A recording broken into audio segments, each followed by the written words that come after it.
the Big O Show. This is the Big O Show.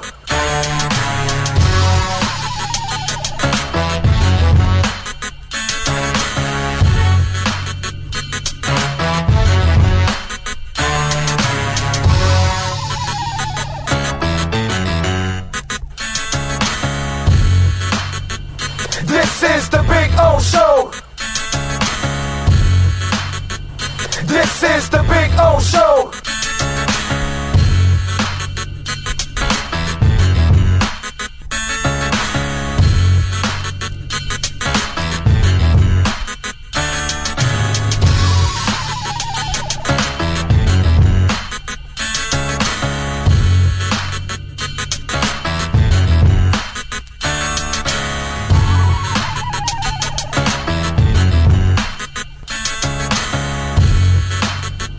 This is the Big O Show. This is the Big O Show. This is the Big O Show. This.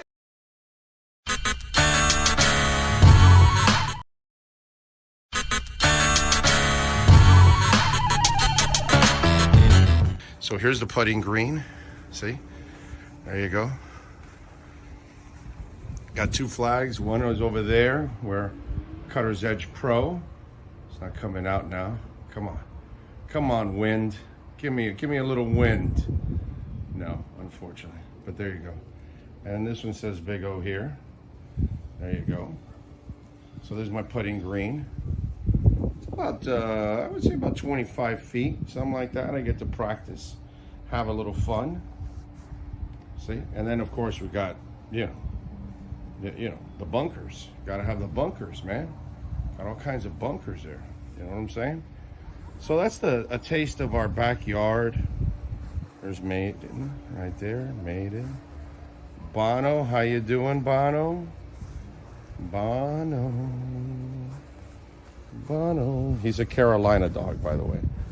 These dogs are amazing. Their temperaments are awesome. But there is the Sylvester Palm, which is just beautiful. All right, call my guys, Will and Mike at Cutter's Edge Pro. They will take care of you. Dogs are not included, okay? Can't include the dogs. Those are mine. But the exceptional work, oh, baby. Oh, baby. Yes. Make your home an oasis. CuttersEdgePro.com. Go to their Instagram page, by the way, so you can see a lot of the before and after work that they do. And it is exceptional, baby. This thing's been on here for about 9 months. No grass growing through it or anything like that. Right, Bono? Huh? Bono!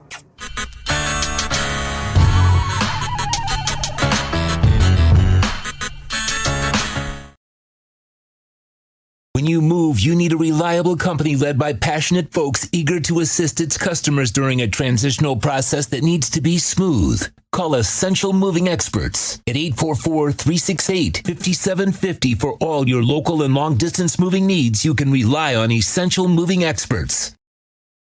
Mention the Big O Radio Show and get $150 off. Family owned and operated. They offer free 30-day storage, full service moving, fully licensed, bonded, and insured. Moving was never so easy. EssentialMovingExperts.com.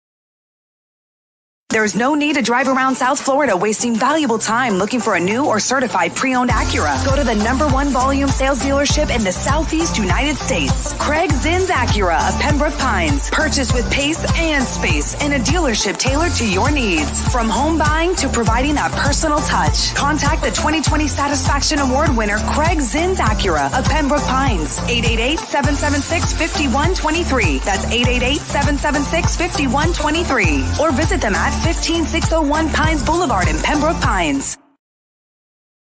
For over 16 years, EJDconstruction.com has provided South Florida residents quality craftsmanship, accurate project management, and exceptional service. That's why EJDconstruction.com is an A-rated member of Angie's List and the Better Business Bureau. When you're looking for the right custom home builder for additions or home remodeling, please call my friend Eric at 305-433-4843. That's 305-433-4843 for EJDconstruction.com. Oh, great. You have a doorbell camera. Now you have a front row seat to your house getting robbed. They're breaking into my house! Ooh, there goes the TV. I'm sure it'll turn up at the pawn shop. No, not the TV! Just because you can see them, that doesn't mean you can stop them. With Slogans, you get 24-hour monitoring, a free home security system, and professional installation. Plus, free doorbell camera, one that'll actually work for you. Get out of my house! Get out of the house! Call 1-800-ALARM-ME.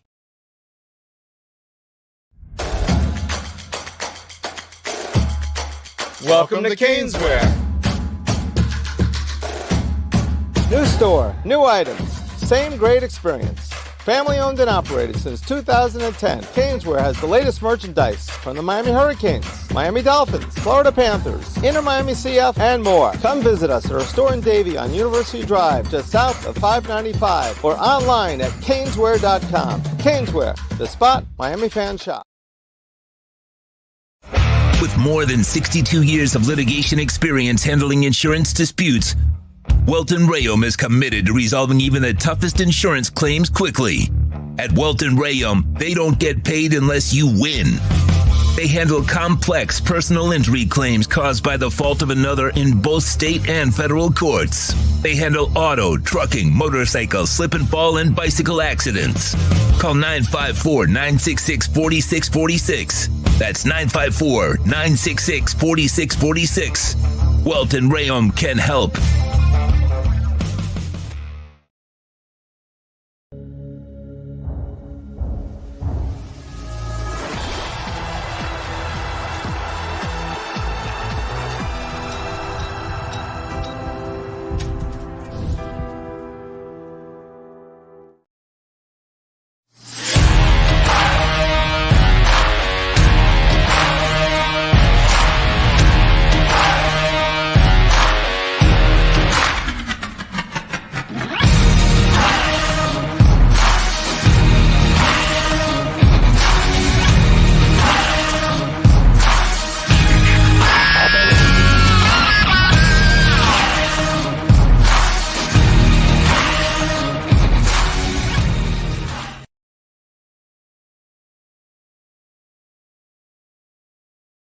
The viewpoints, statements, or beliefs expressed on the following program by the host, guests, or callers are not necessarily the opinions of FantasyXS.com, Media Group Inc. ownership, management, sponsors, or website.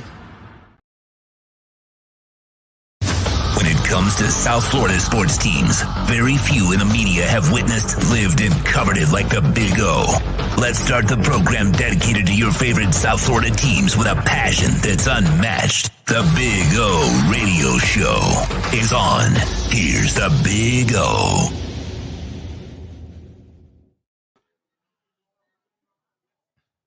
All righty. Welcome aboard, baby. Time to rock and roll.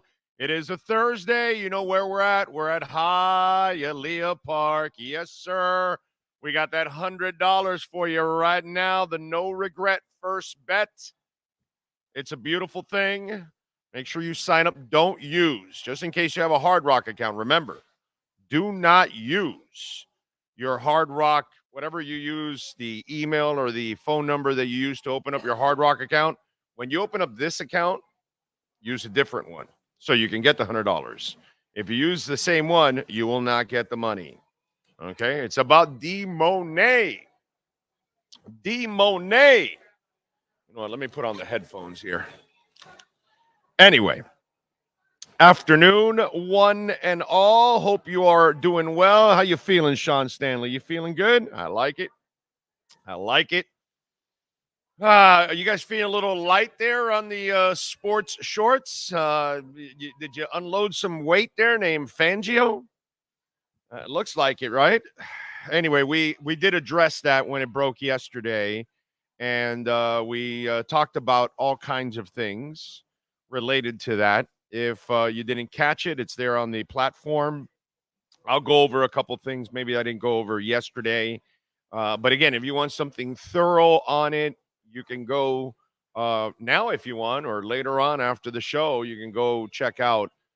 We did 2 shows yesterday. We did the regular show, and then we came back in the afternoon when that broke, and we kind of broke everything down for you. Every angle of that, we pretty much broke it down for you, and now we got the rest of the world talking about it. And as expected, he's going to Philadelphia. No surprises there.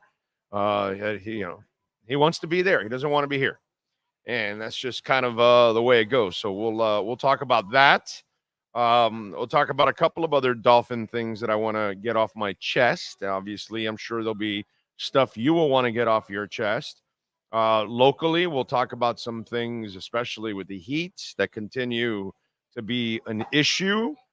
Terry Rozier made his debut yesterday. Not a good one, but, guy just got here. I'm not even worried about that. Their issues are some of the things that we talked about earlier, overall, and the disease is there. It was there last night when you're watching that game. I now get into it a little bit more, but I got to tell you something. I was just kind of disgusted with the game that I'd rather watch the Panthers. They come out fighting right from the get-go. Exact 2 fights. Yes. 2 fights in 7 seconds. Right, but that like they were holding it from the last go around. That's what I want. Like, one team gives a shit about the regular season, and then the other team doesn't give a shit about the regular season. And it just... I don't know if it's the team that doesn't give a shit, but the main person... If Kachuk didn't care about the regular season... Exactly. We talked about it yesterday. It's the main person that everybody's following. Right. They're taking on that, which I don't understand. Why do you think Lomberg is Lomberg? Because he's got Kachuk there. That it's like... We're not taking any shit. No, we're not. But also, it's like Tyler Hero, bam. Like when Jimmy's not there, they're totally different. Jimmy comes back in the lineup, and it's like, oh, we got to take a back seat. But I also don't think Jimmy wants them to take a back seat because he's already said he'd rather take the role. But they won't step up and take it if Jimmy's in there. I don't know where the problem is. Tyler will shoot. Well, no, Tyler shoots, but he'll shoot anything. It doesn't matter. Right, but Bam is the one that's just passive. Yeah. It's just he's Mr. Passive. There was a play at the end of the game. The game was over, but everybody was just passing it until they got the worst shot they could take. It's like you're supposed to pass to get the best shot, not pass to get the worst shot. Yeah. They're frustrating as hell to watch, and that's really because of Jimmy Butler. There's the good, and then there's the bad. What I watched last night. It's just I'm sitting there going, this team cares, this team doesn't. So I'm sitting there going, you go to the small TV. I'm just not bothering with you anymore. I'm going to put the hockey game on the big-ass TV, and I'm just going to enjoy it because they deserve. By the way, look at the record. They're 29-14. They've almost doubled up their win. No, actually, they have doubled up their losses to wins. Would be 28. There's 29. You know what the Heat are? 24-20. 4 games above 500. And that's only because up until this 4-game losing streak, they're beating the teams they were supposed to. Right. Now the 4-game losing streak. They can't score. No, they can't score. Well, it's not, by the way, it's not a 4-game losing streak. I'm sorry, 4 out of 5, right? They're 5-8 in the last 13. No, yeah. If you go back even further, yeah. Okay. 5-8 in the last 13.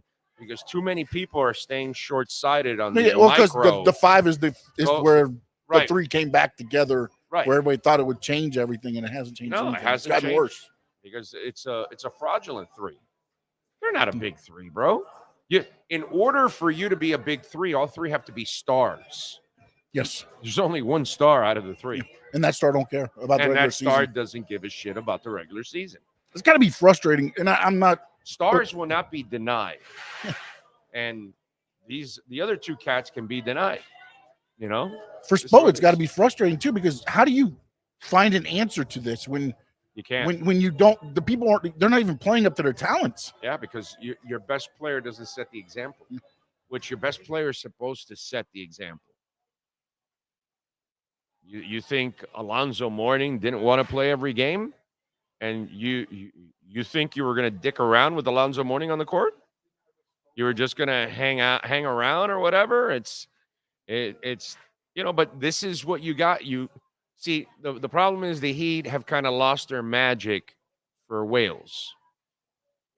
And so now you're not getting the whale that is really like the elite whale, and you're not getting them to come here anymore. And that's a problem right now for them. And so you have to then settle for a secondary type whale, which is Jimmy, because he's really not an elite whale. Let's be honest. He's a 2-point whale. You're not an elite whale if you're a 2-point whale in the NBA anymore, but he is a whale because he can attack the basket and he's fearless. And when he wants to play, he will play. And that's a star, by the way. That's the reason why I've had this argument with so many people about Bam Adebayo. Stars will not be denied. They can have a bad night, but they will not be denied. They will play every night at an elite level because they are stars. Like last night, you're playing a shitty team, and last night is a night where you're Bam and you're looking at Jimmy and, yeah, he's not bringing it. Okay, I need to take over. And there's, it's Barkov Huberto. It's, what did I tell you when we had Barkov and Huberto? You'll never win. Why? 2 passive stars. You can't. Neither one is really a like a son of a bitch. No edge to him. Because Barkov has no edge. He's a great player, but he's not really like a dog. You know what I mean? He's just a great talent. He's so good that, but he's not Kachuk. Kachuk is a star. And, that's where last night, this is why I keep telling you over and over again. At the beginning of the year, he was being more forceful, but he's kind of gone back to what he is. And I don't think it's ever going to change. Stars are different, bro. And you've had them here. You've had the LeBrons, and you've had the Bosches, and you've had the Wades, and you've had the Alonzo Mournings. Those are stars, man. Those are stars. And right now, you only have one, and he doesn't give a shit about the regular season. He just doesn't. And there's nothing you can do about it at this point because you've guaranteed him all the money. That's why I keep saying you cannot extend. You got to let this one play out now. And it might not end pretty because most divorces never end pretty, but so be it, man. If you got to have a Shaq ending, then you have a Shaq ending. And if you have to have a Lowry ending, then you have a Lowry ending, or a Dwayne Dedman ending, then you have a Dwayne Dedman ending. And that's just the way it goes. And if you have to tell Anthony Mason, yeah, we're putting you back on the bench, and he's going to pout, well, then you got to do what you got to do. But that to me was the thing that stood out last night that I'm watching. Okay? The basketball team doesn't give a shit about the regular season, and the hockey team does not insult my intelligence or the fans that paid to watch them. They come to play every night. But then again, let's not compare the NBA to the NHL when it comes to the regular season. Let's not compare the character of the NHL player to the character of the NBA player. Let's not do that because we're going to have to insult the hell out of the NBA player. Because the facts are that the NBA player lacks a ton of professionalism, whereas the NHL player takes professionalism to its highest level. That's the difference. NBA players are dogs. They have guaranteed money, they're lazy, and they're playing for the postseason, and they don't give a shit about the regular season. Hockey, on the other hand, cares about every minute you're on the ice. Every second means something to them. Oh, you got dirty with me in the last game? Oh, I'm going to remember that shit. And the second the game starts, I'm going to unload on your ass just for it. And this is how the night is going to go from here on out. And we're going to kick your ass. And that's exactly what the Panthers did last night. So I'm watching the team that cares versus the team that doesn't give a shit. And that's it. Because if you lose to the Memphis Grizzlies, you don't give a shit, dude. I mean, you know, you don't give a shit. It was a depleted Memphis Grizzlies team too. It wasn't even like you're playing. Yeah. Yeah. And one of their and some of their players played like crap last night. The best player that was on the floor was terrible. The Jackson kid. Yeah. Everybody else rose up to the occasion. Yeah. Because that was their NBA fun. That was their NBA playoffs right there. That was their playoffs for the Memphis Grizzlies. I just, you know, and it's just, it is what it is. So you can't do anything about it because you're stuck with a player that you acquired that you cannot change his ways. And he won't change. Well, really, he can't change his ways because he doesn't have a body to play hard for an entire regular season and last in the postseason. His body's too broken down and run down. So that's, you know, Jimmy's doing the only thing he can do because his body's already not good enough for an entire season. Why do you think I wouldn't have extended him already as it is on the current contract that he's on? And I'm certainly not extending him after this contract. You know what I mean? But if you want to keep doing this, yeah, you're not going to win a championship with this team ever. Ever.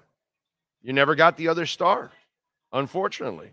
And none of your young guys, unfortunately, turned into a star. They're good players.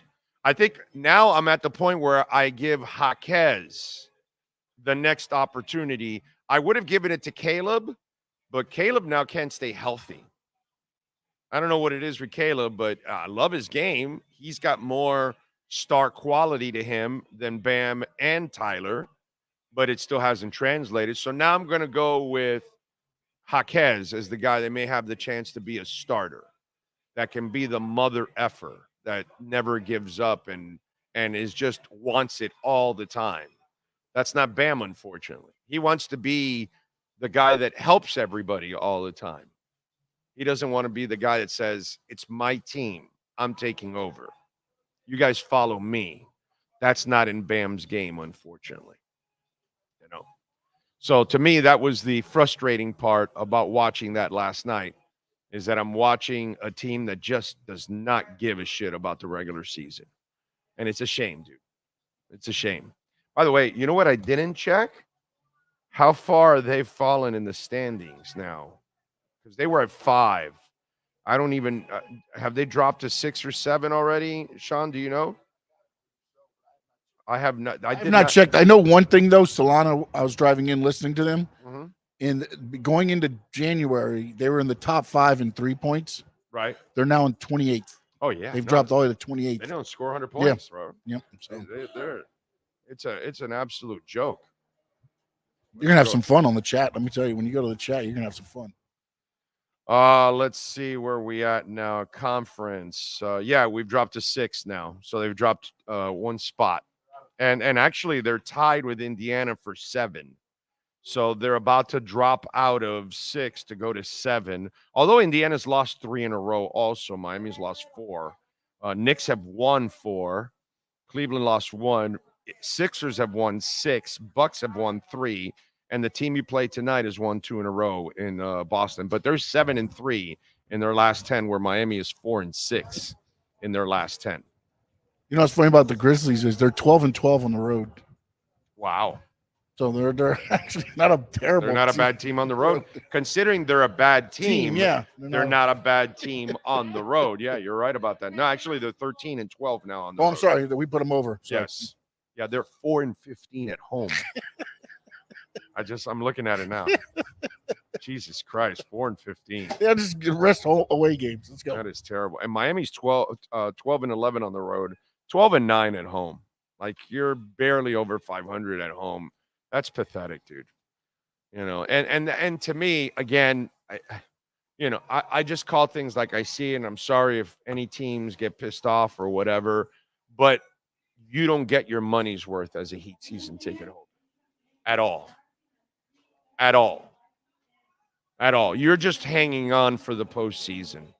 That's where you get your money's worth, because obviously they got to the finals last year. But you get your money's worth with hockey. You don't get your money's worth with basketball.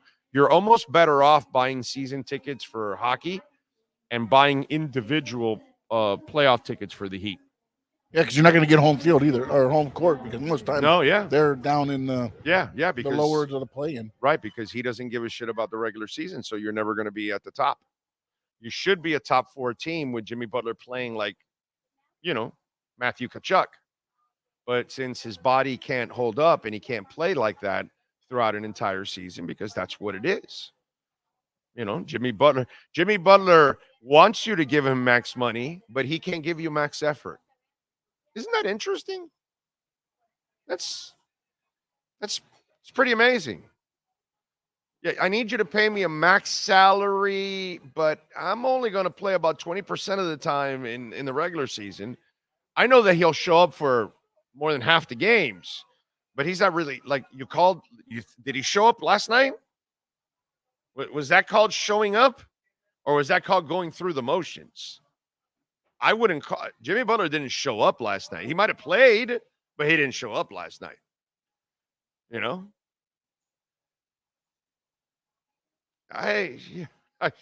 don't know how that works out. I really don't.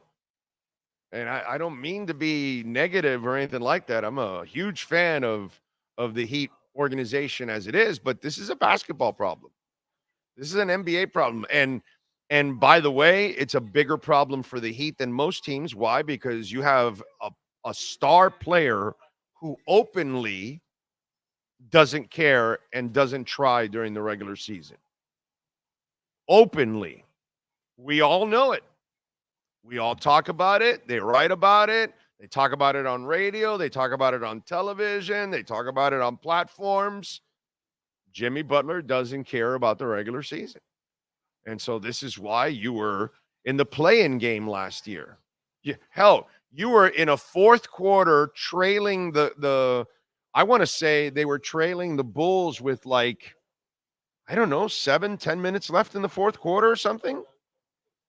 It might have been less than that, right? And then you finally won that game. That saved your season. You stayed alive. And so is that the plan? Oh, we did it last year. We'll do it again. That's not very smart. But if your star player doesn't want to be a star, and your other players that some of you claim are stars, right? I mean, because if you claim that Bam is a star, then you should have won last night, right? If you claim Tyler's a star, I mean, if you're going to call him a big 3, right? If you're dumb enough to call them a big 3, then I want to tell you why you're dumb. And I also want to tell you you're insulting my intelligence, because there's nothing big. When maybe Bam, he's 6'9", 6'10". So he is big, but he doesn't play big, right? I mean, if you're a real star, oh, LeBron, you're off tonight, I'll take over. Bosh, Wade. Oh, Zoe, you're off. Timmy will take over. I mean, that's how it used to be, right? First couple of years, Shaq, Wade, right? They either both were carrying the team, or maybe one guy just took off and, you were feeding the other star, right? I mean, that's how the star game works, correct? So, I mean, all that stuff about Bam being a star, why wasn't he a star last night? Why wasn't he a star the night before? Why wasn't he a star at all during these 4 games? Would you like me to go show you the shooting chart? Do we need to go over this again? You know, because I'm kind of tired of smoking everybody on this Bam stuff. Super role player, no doubt about it. Not a star. Not a star. Not even close. Okay? Stars are sons of bitches. Do you know why? They want it all. And that's just not Bam. And certainly Tyler's not even there. Him and his little fragile body can barely even stay on the court. So, you know, let's that's our problem here. Problem here, you got a basketball team that doesn't care about the regular season. So I ask you, like I asked at the beginning of the year, you can go check out the tweet. If they don't care about the regular season, why should we? We'll catch up with you in the postseason. You'll make the postseason. You'll sneak in. I mean, that's when you'll try. Why am I supposed to try to watch you? Why am I supposed to try to care so much when you don't care? If Jimmy Butler doesn't give a shit about the regular season, why should you? Ask yourself that. Season ticket holders. If Jimmy Butler doesn't give a shit about the regular season, why should you pay for it? This is why you cannot extend them anymore. It's not good business. And it's not the Heat way, by the way. Can we be honest now? While Jimmy Butler is a Heat player in many ways, he's not a Heat player during the regular season. Because the Heat way has always been to care about the regular season and play hard in the regular season and try to have the best spot in the playoffs in the regular season. You want to have home court. You want to be a top 4. You want to be a top seed. That's always been the MO of the Heat. It's funny how we talk about Heat culture, right? And all that kind of stuff. Is it Heat culture to take the regular season off? Just wondering. Is it Heat culture to take the regular season off like Jimmy Butler does? Because that's not Heat culture. So as much as you want to make him Heat culture, is he really Heat culture? But he comes through in the playoffs. I get it. But that's really not Heat culture. Heat culture is that you come through all the time.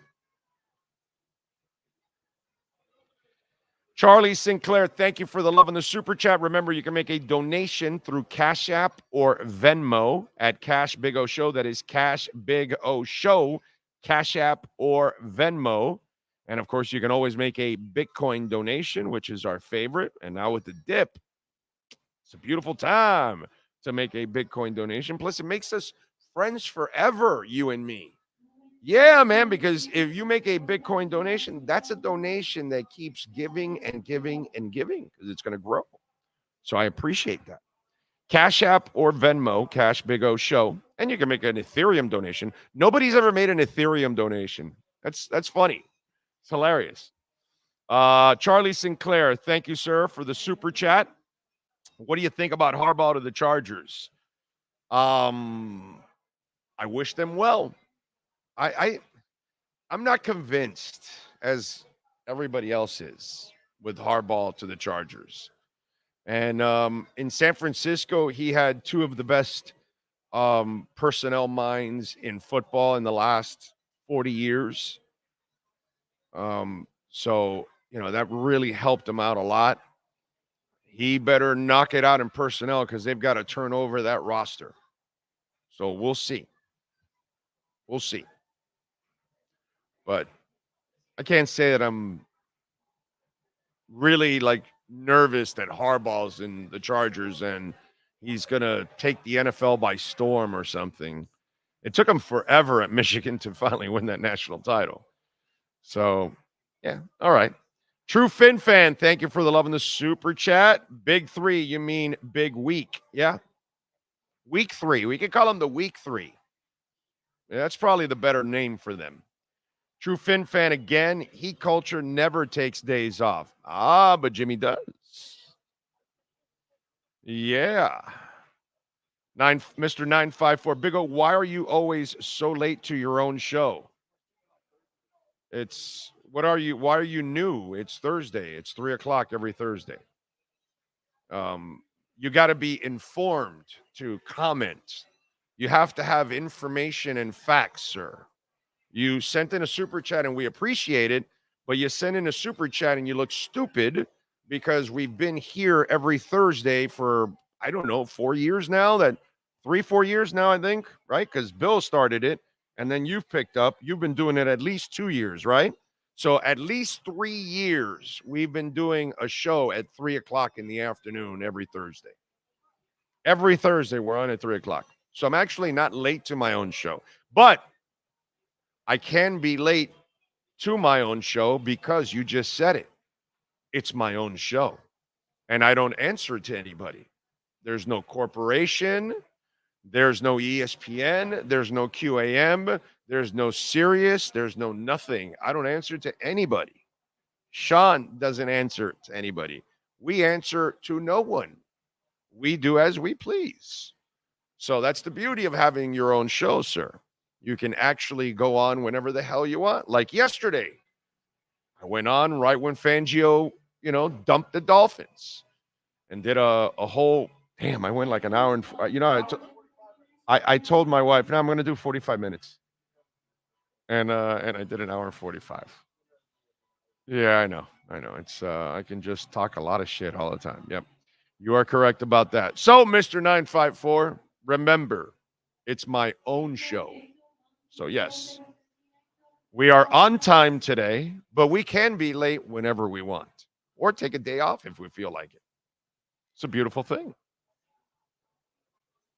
He's practicing load management, saving himself for the postseason. LOL, says Brian Landis. Guess a lot of them do it now. I got you. John Dalton, what did he do? Okay, can someone please help? Just ran out of gas with my daughter. I have contacted my family, police. I've done everything. I walked to a gas station with a gas can to get help. No one will help. It's been hours. John, why don't you tell us where you're at? Like we can't guess where you're at, and maybe somebody can help you out, my brother. You got to tell us where you're at. Are you in South Carolina? Are you in South Florida? Are you in Southern California? Are you on I-10, I-5, I-95? Are you on the Beltway? I don't know where you're at. I'm not exactly sure, my brother, and I definitely would love to see somebody help you, my friend. But you got to tell us where you're at. And that's kind of odd. Police? You've contacted the police and they didn't help you out?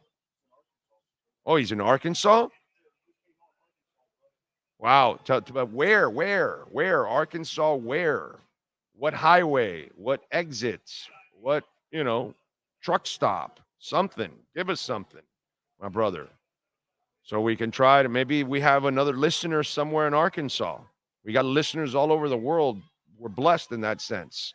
Viewers and listeners all over the world now with this platform, which has been an absolute blessing to be able to connect with so many of you all over the world. So, yes, sir, they said they were sending help. I'm in Morrilton, Arkansas. Okay, good. I'm glad that they're sending help. Stay with us, my brother, because now I'm going to be concerned. So while we're on here, make sure you give us a heads up that they came to get you, my friends. And I hope everything's all right. There's getting broken down in the middle of nowhere is not a fun thing. That's happened to me and the wife. I told you that story once with the 280ZX, and she broke the clutch. I had to drive a 280ZX 900 miles without a clutch. Luckily, my dad, rest in peace. That's one of the things about being a trucker's son. He taught me when I was like 12 or 14 or something. He taught me how to drive a semi without a clutch. So, you got to learn how to listen and increase the RPMs. And as it's going down, that's where you slide in the next gear and all that kind of stuff. it's one of those things that you got to do with feel. I can't explain it. Anybody out there that knows what I'm talking about, you know what I'm talking about. And I got broken down once in the middle of Arizona, nowhere, and my wife like panicked and all that, and she slammed the brakes. I think she kind of maybe might have like fallen asleep a little bit, and she kind of like and got freaked out, and then saw a stop sign which was about 150 yards away. And she slammed on the brakes, and in her panic, she slammed the brakes and she slammed the clutch. And it was an 83 280ZX. We were coming back from San Francisco, headed back to Miami, and she's like, and I fell asleep. I was napping. We were taking turns, and she was driving, and woke me up. And she's freaking out, and she starts crying, and I'm like, hey, everything's all right. We broke. We're right in the middle of the highway, right? But there's nobody around because we're in the middle of nowhere.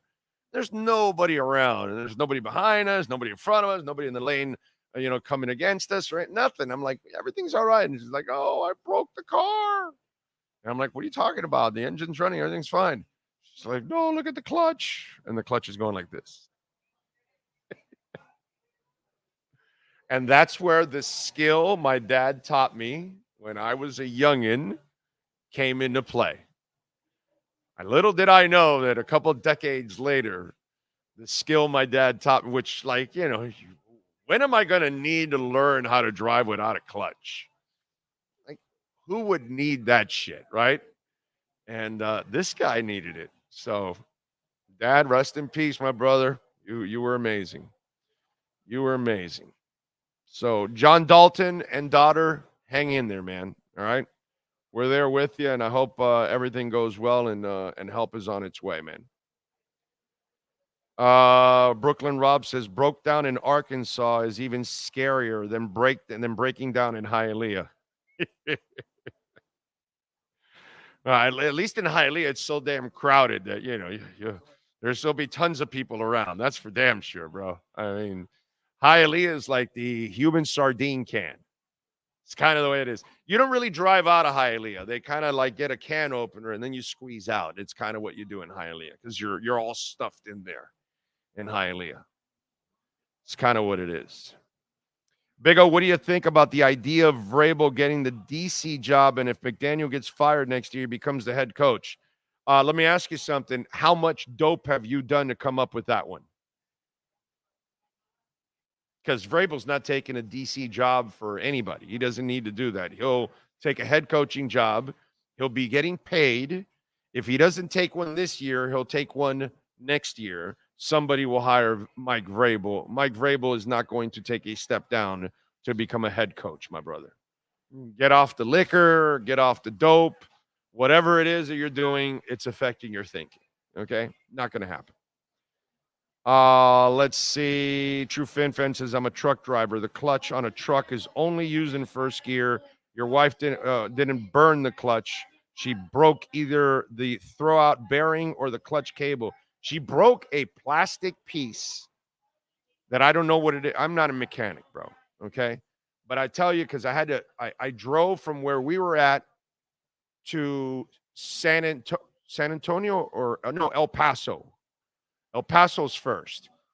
We got to Nissan in El Paso, and I pull in, and then they check it out, and then they tell me, hey, it's a $24 piece in those days. This is 97. It's a $24 piece, but we don't have it. So for a $24 piece, all right. So then I had to then drive, I think like another 300 miles from El Paso to San Antonio, whatever it is. And then in San Antonio, I went to the Nissan dealership there. They had it. They called ahead and, oh, yeah, we got the piece. So I drove to San Antonio. And then in San Antonio, that's where I got the piece for my car. And they fixed it. A $24 piece. It was a plastic piece. So I don't know what she did, what she broke. But I still remember to this day that it was a $24 piece. I was laughing my ass off. I was like, wow, all this hell for a $24 plastic piece. So whatever it is, That's what was replaced. And then I was off and running. Okay. Let's see. Vrabel DC, cocaine is a hell of a drug. Big O, I want some of the chronic that Finn's TD is smoking. Well, we all want some of that chronic that Finn's TD is smoking. He's smoking some good stuff right now. So Hialeah is basically the Gaza Strip of Florida. A whole lot of people cramped into a small place. Yeah, kind of. Yeah. Ricardo Cuchican.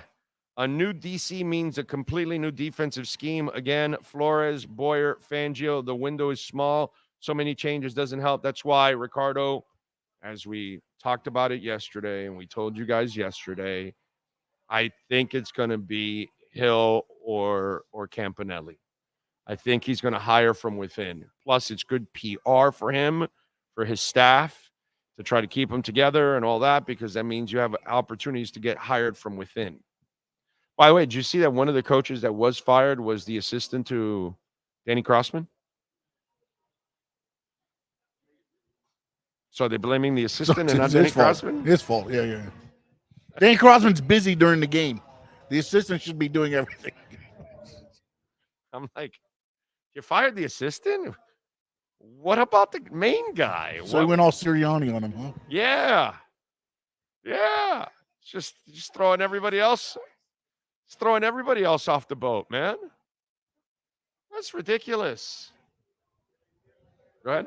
Well, what'd you think of all the well, not all of them, but some of the players coming out and some of the things that have been said about Fangio? Well, I mean, we played the video yesterday for Holland and the kick rocks and all that. I was going to talk about this. Now, here's my problem with all of this. Okay. So Vic Fangio's gone, right? He leaves. He's out the door. He dumps the Dolphins. And so now you've got Javon Holland putting out the kick rocks thing. Brandon Jones isn't happy. Was it Brandon Jones or was it no, Cam Smith, right? The names I heard were Ramsey, Smith, and Holland. Right, Ramsey. And so here's my thing. So I know Fangio is an ogre.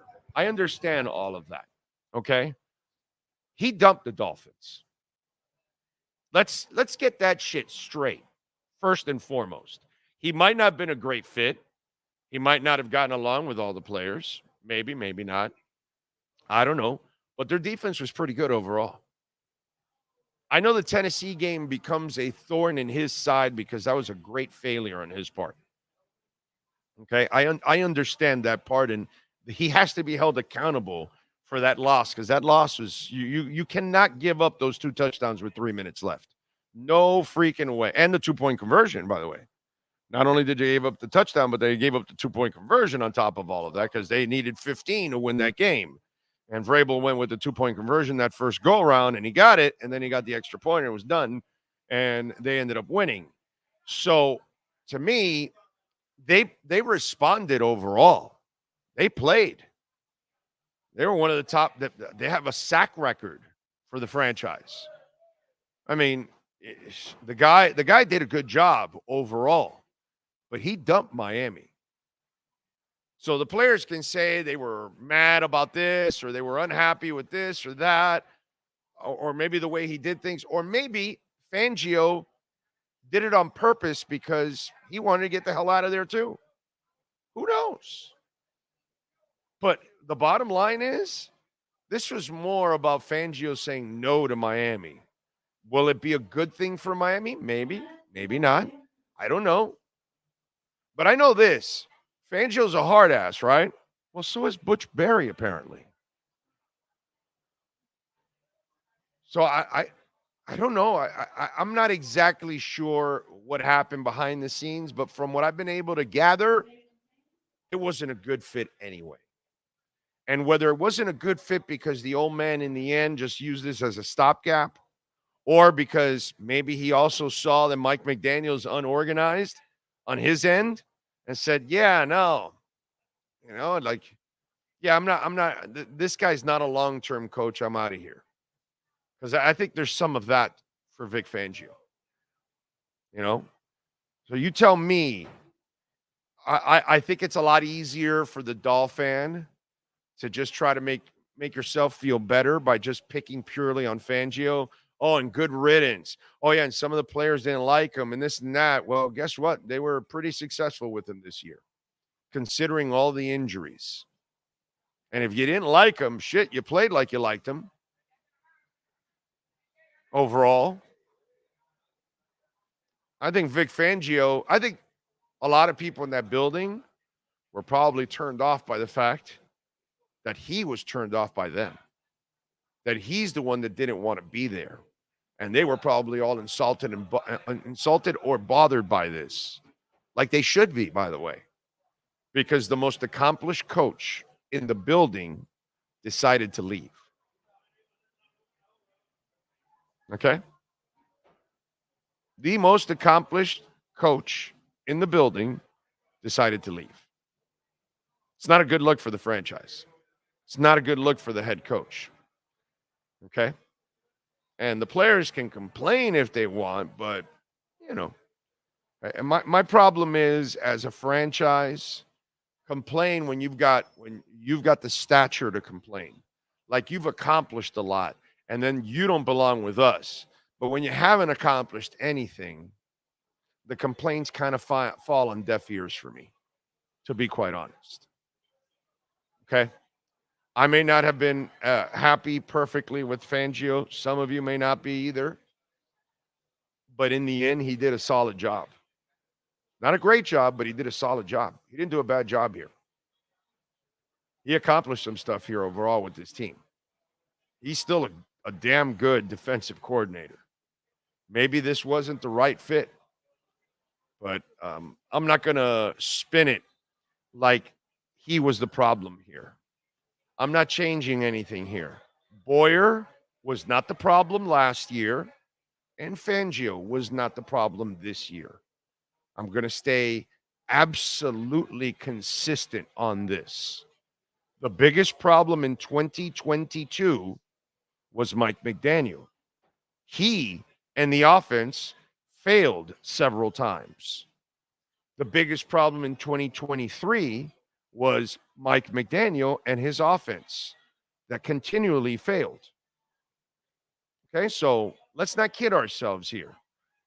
Fangio might not have been perfect, but he wasn't the problem. So you can complain all you want.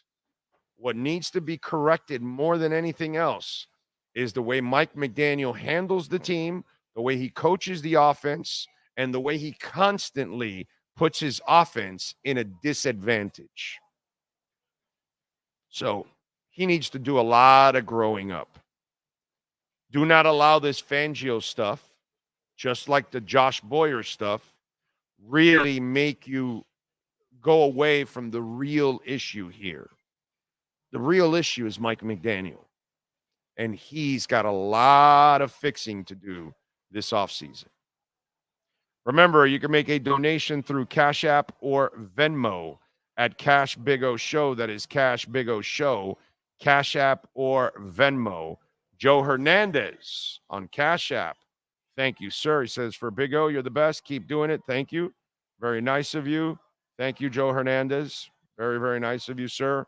Appreciate you. Cash App or Venmo at Cash Big O Show. That is Cash Big O Show, Cash App or Venmo. And remember, you can make a Bitcoin donation too, which you know we love our Bitcoin donations. John Geeb, as a listener for over a decade. Wow. Once again, something you've spoken, has come to fruition. So may the cards lay. McDaniel will be on the hot seat should things not change. You hit the nail too much. We try, my brother. We try. We talked about Fangio right from the get-go. About, is he going to be around? And he go. True Fin fan, is Fangio still owed? No. They paid him his 1 year. He's out. That's it. That was the mutually parting ways. Yeah, that's part. the mutual thing. Yeah, exactly. That way he could go get a job and they can hire somebody and everybody parts ways, friends and whatever and all that stuff. So, yeah, no, they don't have to pay him anymore. What do you got, my man? No, this morning, because I've been listening because Omar's been on because Joe's been out. So Omar's been in with he Hollywood. was on today again? Yeah, he's on all week. And, again, going off what he said, it kind of alludes to what you're saying, whereas Fangio, I don't think wanted to be here. Not saying that he was the problem or anything like that, but the way that Omar said it this morning was that some players, you know how he does his thing where, he heard some players say the way Fangio teaches the defense, when you mess up, he doesn't show you how to fix it. So they were looking for answers, and everything's gray.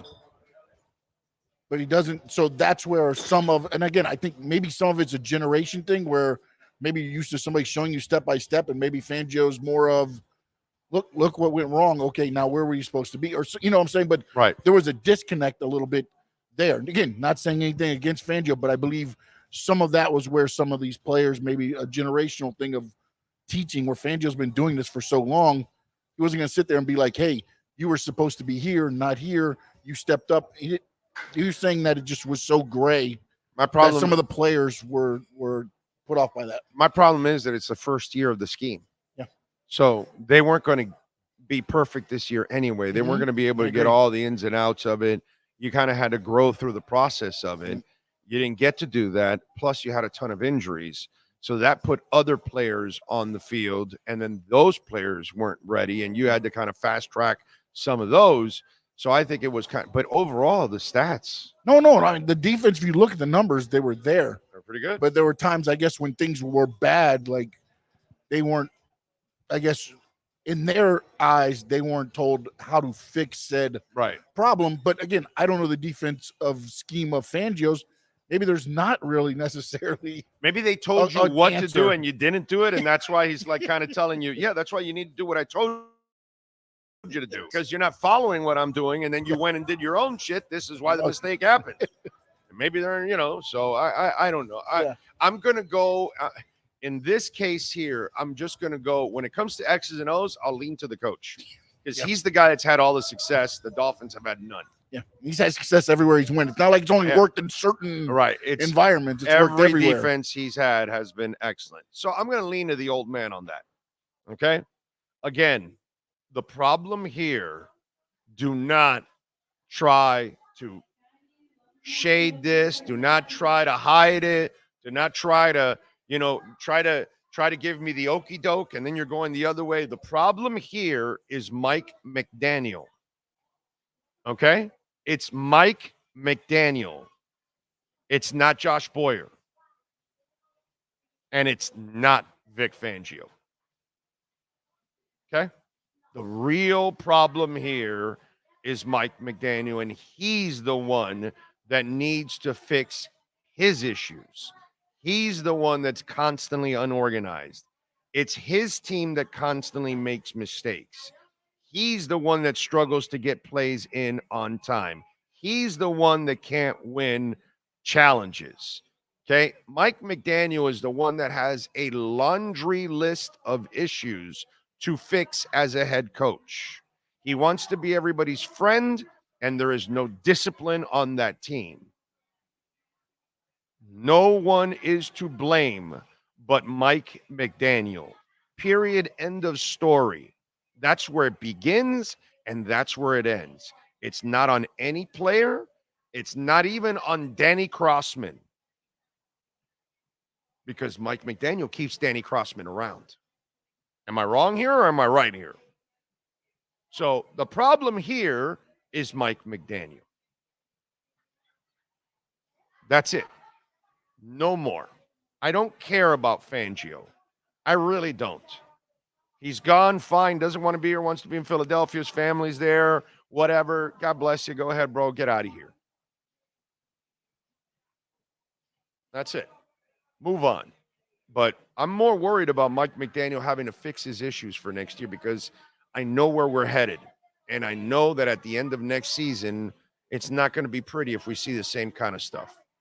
So I'm hoping, I'm praying that McDaniel figures this shit out, and quickly.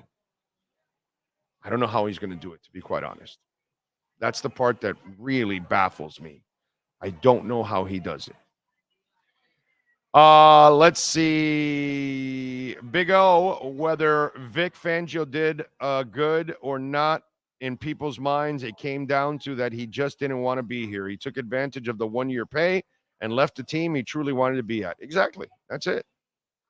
That's all. He made the move. He wanted to get out.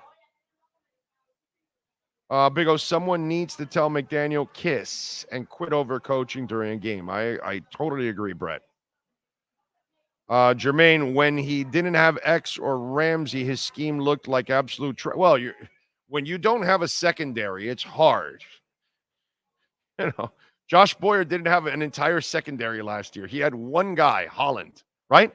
I think it was Holland, the only one that was stayed healthy the entire year. If I'm correct. Everyone else was injured. Yeah. Yeah. Right. Right. And Kohu helped out big time.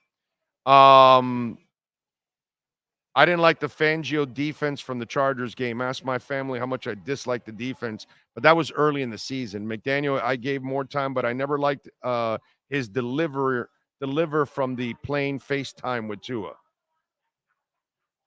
Well, McDaniel's an interesting cat, man. He's got to figure shit out. So, you think McDaniel's a great coach, but the roster is flawed. So let me ask you something. So what's flawed about the roster when Mostert runs for 8 yards, 3 yards, 4 yards, 6 yards, you're 3rd and 1 and 4th and 1, and you decide to start passing? Did he not tell that guy right there last year, Mr. 954, did he not tell him that he apologized to him because he should have been dedicated more to the run? Did he not abandon the run? What does that have to do with the team? Because he did that several times this year where he abandoned the run. In fact, in that same game, at halftime, he tells the sideline reporter, we need to sustain drives. We need to stay more with the running game. Do you know what he did there, Mr. 954, in that first drive? Why don't you go back and look at the box score and the play-by-play? In that first drive, he had 3 plays. 2 of them were passes. 1 of them was a run. Do you know what was the only productive play out of the 3? The Mostert run for 5 yards. So what does that have to do with the roster? Because the running back was doing his job. Why didn't he do his job and stay with it? Just wondering, what does that have to do with the roster not being good enough or anything like that? It's good enough to run. Why isn't it good enough to get a first down and stick to it? Just wondering. What does the roster have to do with the fact that he can't win a challenge? He's won like 3 challenges in 2 years. Lost like 12 or 13. What does that have to do with it? What does it have to do with keeping Danny Crossman around? Too many of you are just lazy. See, number 1 offense. 954 is the typical lazy fan that doesn't really look at the game. Just go look at the stats. Typical lazy fan. Big O, I have more confidence in Pat Riley and Eric Spoelstra than Stephen Ross and Mike McDaniel, and he is clueless like Ross. When it comes to discipline, the Dolphins don't discipline anyone. I mean, listen, well, they can't discipline Jimmy Butler. And the Heat have met their match with Jimmy Butler. That's the one they can't discipline.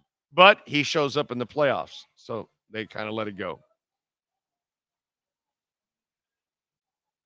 The laziest thing is just to go by the stats. If you actually look at the game, he lost games because he didn't play fundamentally the way he should as a coach. He's not a good coach. And to call him a great coach is freaking stupid. When you've accomplished nothing, you can't be great. Ronald McDonald refuses to run the football consistently. That will be his downfall. Yeah, usually does.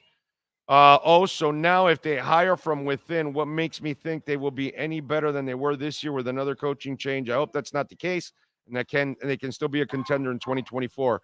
There are no guarantees, Steven Gonzalez. None. We don't know. Could be worse, right? He's right. Could be worse. Campanelli's never been a defensive coordinator, and Ronaldo Hill's never been a defensive coordinator. So if you give it to one of them, they're new coaches. They might be fantastic. Okay? They might be, the best defensive coordinator you've had here in 15 years, 30 years. Who knows? But You're not going to know until you find out. And I don't think you're going to go from the outside because that will not be a good vibe to the rest of the coaches. You've got to, at one point or another, you've got to hire from within and promote people in your staff that are paying the price. Yes, sir. No, but also our edge rushers, you have to remember, you got Phillips and Chubb are going to be out at the start of next season. You're going to be working in new guys. You're going to have probably a whole new linebackers. Well, again, I don't know if Campanelli's going to keep, I guess, the same style, but Boyer used Baker okay. So does Baker and then maybe get a reprieve and stay? Well, Baker got Like injured. I don't know. I don't know how serious Baker's injury is. Yeah, that's true. That's right. He did his hand, his wrist too. No, that should be fine for the beginning of the year. So he should be all right. He might come back.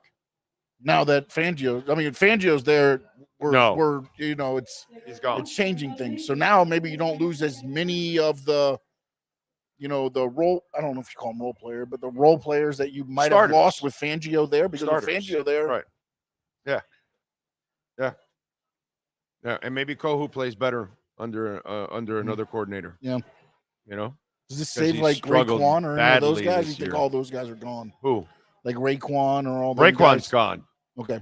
Unless he takes a major pay cut. Okay. Because they're not. He I'm just thinking of some of the younger guys. I know Wilkins Wilkins is gone. shit. Yeah, no. Raekwon did not justify his draft status.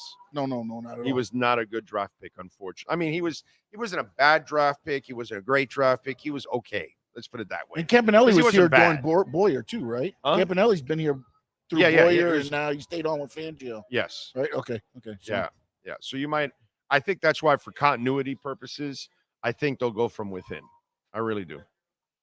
Big O, and I asked the question that everyone is thinking: would we have been better off with Jim Harbaugh as coach? I have no idea. I don't even know if Jim Harbaugh is going to be a great coach in the NFL. Not sure. San Francisco, he had two GMs that loaded that team up. I mean, it was hard not to have success with that team with the amount of talent that they had on the O-line and the D-line. That D-line might have been with was it Jason Smith, I think it was the name of that massive monster D lineman that they had. They and their linebackers. Oh shit, their linebackers were nasty. McCullough and the guy that's in he's been in Seattle forever with Pete Carroll. He's still there. McCullough is the one that was with him there. Then he went to Seattle. Then he had the alcohol issue, left. He was in Washington. God, I'm forgetting the other guy's name in Washington. But those two guys ran San Francisco in those days. And they are two of the better personnel guys in the NFL in the last 40 years. Okay? Not just two of the better guys in the league right now. No. Okay? When we talk about the GM for Seattle, which, can you get the GM's name for Seattle? Because I don't know why I'm brain farting. And yeah, the current one, he's still there. McCullough, those are two of the better GMs in the last 40 years of the NFL. Okay? Like, you start talking about the top 10, top 15 personnel minds in the last 40 years, both those guys. Schneider, that's it, John Schneider. Those two guys are in that list. Anybody that knows football, knows personnel people, you ask them, and they'll tell you Schneider, McCullough, top notch. Top notch. McCullough should be a Hall of Famer if it wasn't for his alcohol issues. If the man would have been able to overcome, and he had a serious, serious substance issue, that's why he bounced from team to team, but that's why they kept giving him chances, because he was so freaking good at picking personnel. But for me, those two guys are monsters, bro. Monsters. And what they did in San Francisco set any team up and any coach. So we'll see. They've got a lot of rebuilding to do with the Chargers. We're going to find out if he brings in the right personnel people and he can get that done.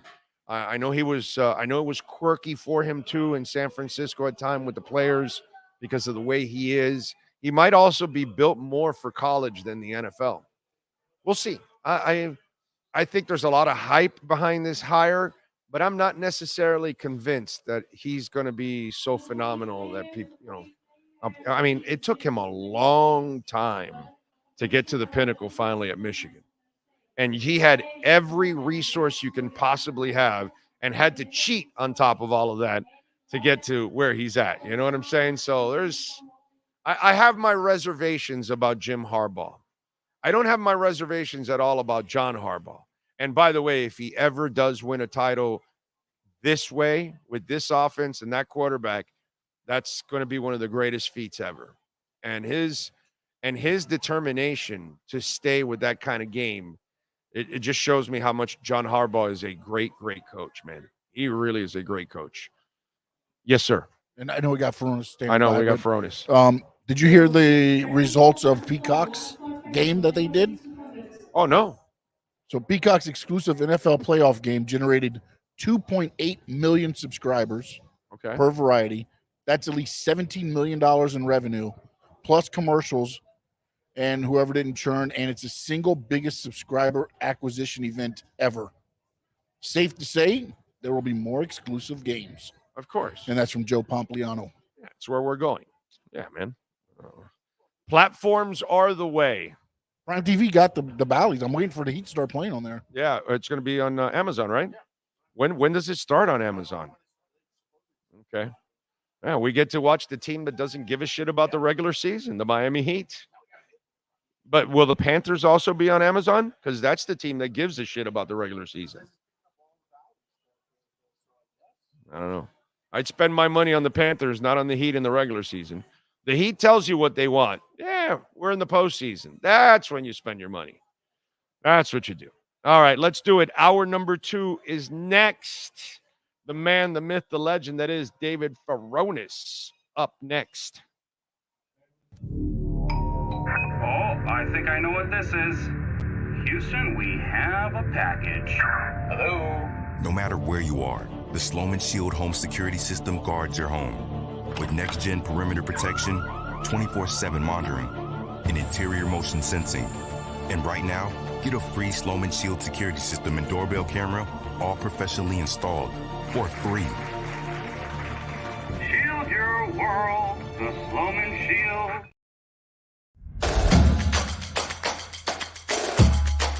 Welcome to Caneswear.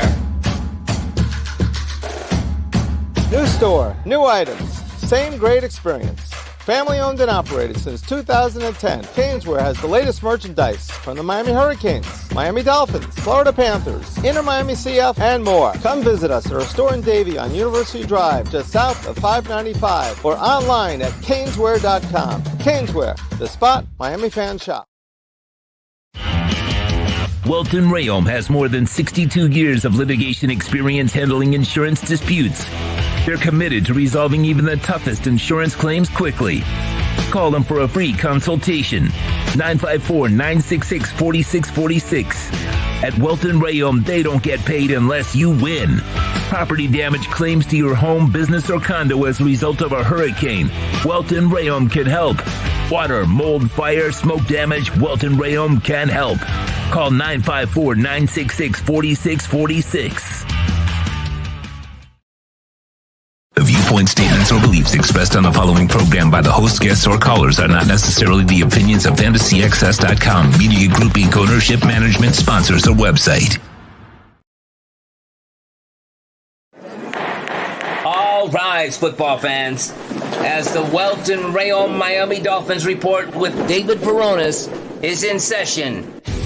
Welton Rayom has more than 62 years of litigation experience handling insurance disputes. They are committed to resolving even the toughest insurance claims quickly. Call them for a free consultation. 954-966-4646. Here's Miami Dolphins insider David Furones.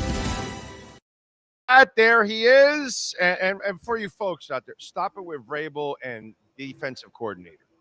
Okay? Some of you out there, that's fan shit. It shows that all you do is you think like a fan and you don't think actually objectively like a professional, like a normal human being, Vrabel's getting paid by the Titans to be a head coach next year. Okay. He will wait an entire year for more openings and another 8 openings next year, because that's what happens in this league. 6 to 8 coaches will get fired every single year. So if he doesn't get a head coaching job this year, he will wait because he will be first in line and people will want him. If he doesn't get a job now, please stop being stupid. He will not be a defensive coordinator, bro. He's a head coach, and he's one of the 10 best head coaches in the NFL. He knows that. His agent knows that. He will get another head coaching job. He's not going to be the Dolphins' defensive coordinator and then head coach in the wings for 2025. Let's stop smoking bad weed. Okay? Hey, wait, Big O. So you're telling me Bill Belichick isn't happening either? Yeah, no, that's another one. I mean, it's just some fans out there, you're just so ridiculous. And you just think some of this stuff that you come up with, and you just don't really think about reality. Mike Vrabel should be one of the 10 most wanted coaches in the NFL by this league, okay? Because he's one of the best in the NFL. He's the reason why your Dolphins did not actually, and he had a much lesser team and beat the Dolphins. I mean, dude, give me a break, okay? It's just some of the stuff that fans come up with. It's just, you're too much of a fan, bro. Just be a little bit more realistic, please. Let fans be fans sometimes, Big O. No, not on this show. They can go be somewhere else. Go on another platform that's run by a fan.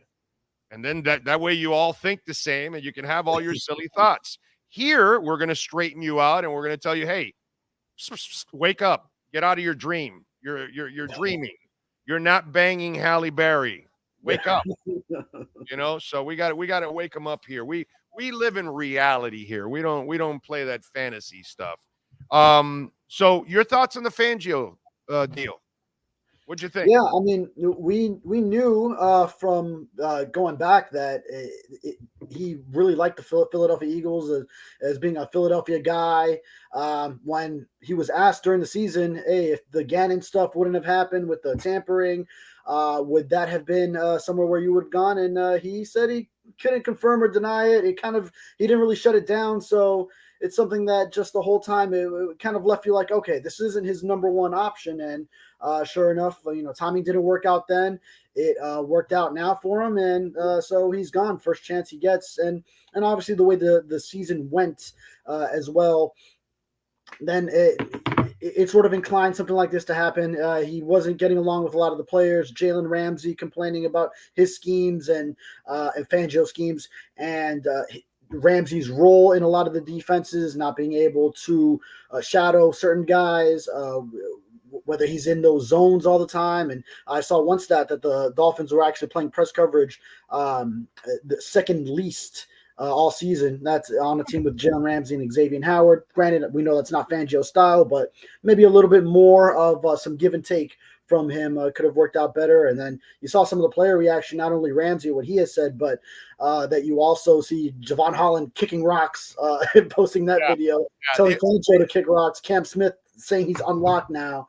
So the only thing I would tell you, because you just said it, and I've read it already with some others, and I've heard others people talk about it. Let's not talk about X shadowing anything anymore, please.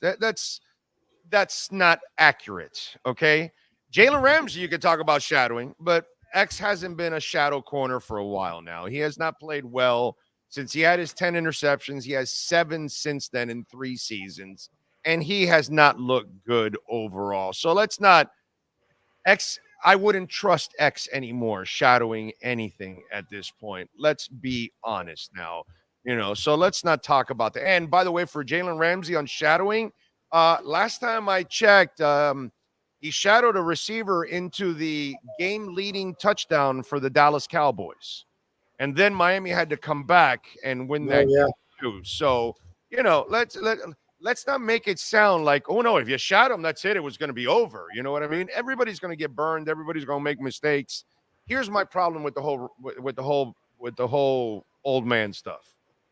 Their stats were good. Overall, they were a good defense. They got a franchise record in sacks.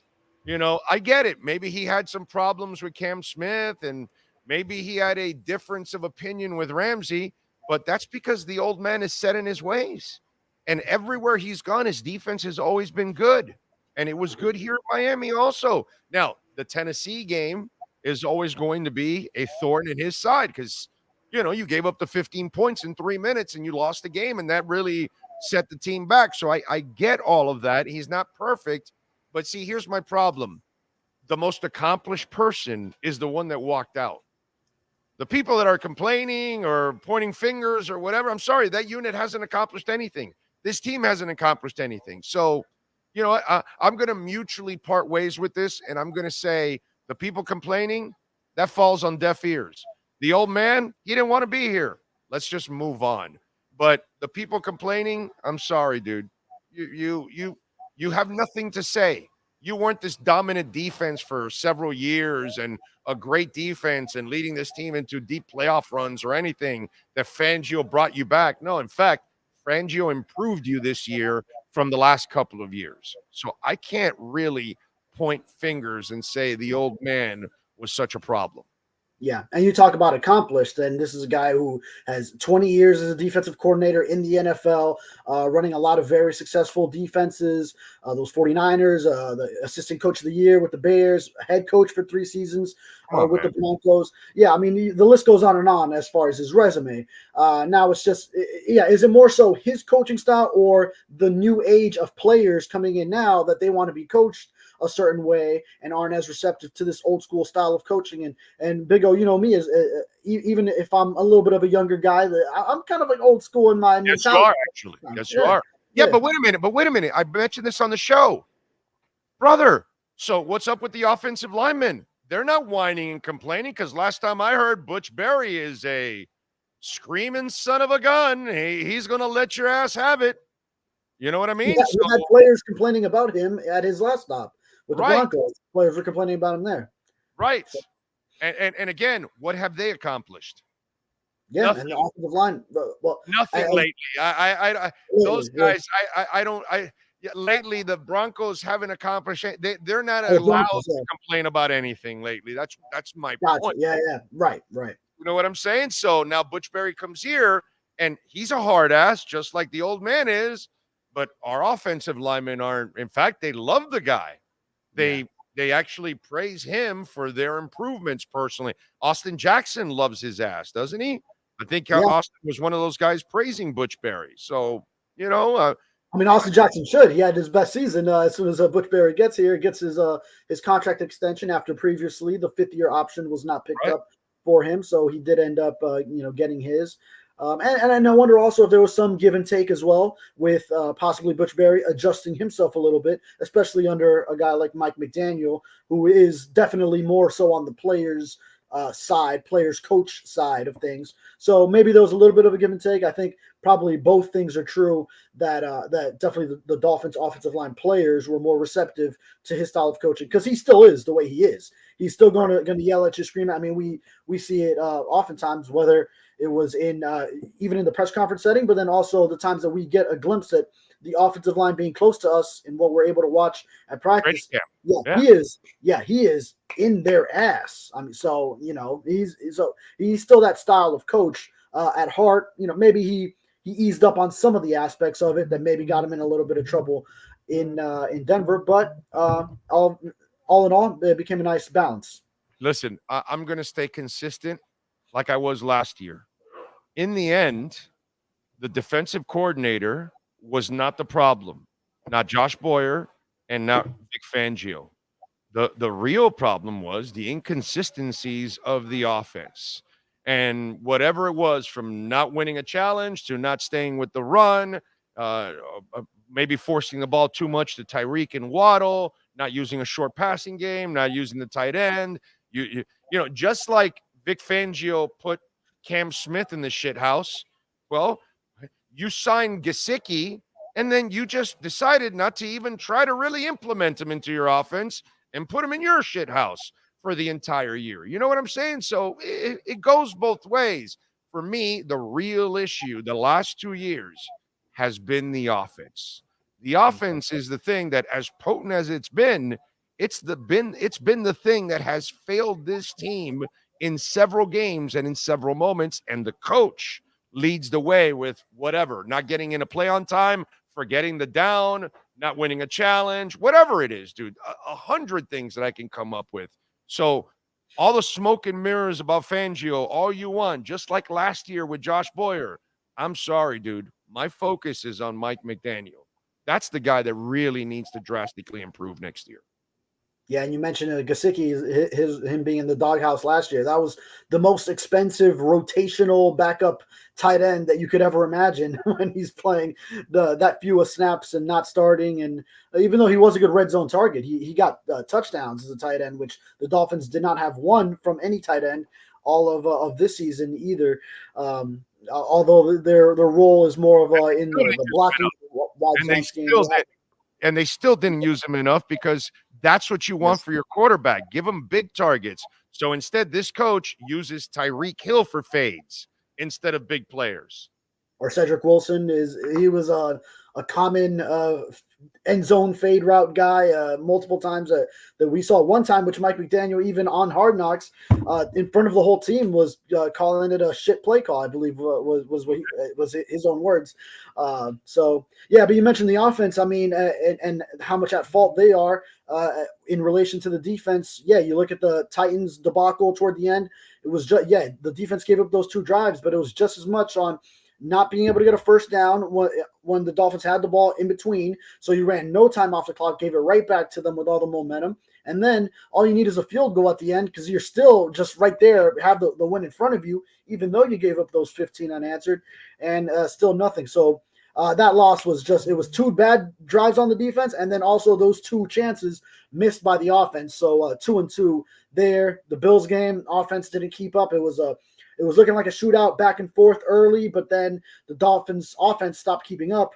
It was touchdown. Then Bills kept scoring touchdowns. Dolphins did not. So both sides at fault there for sure.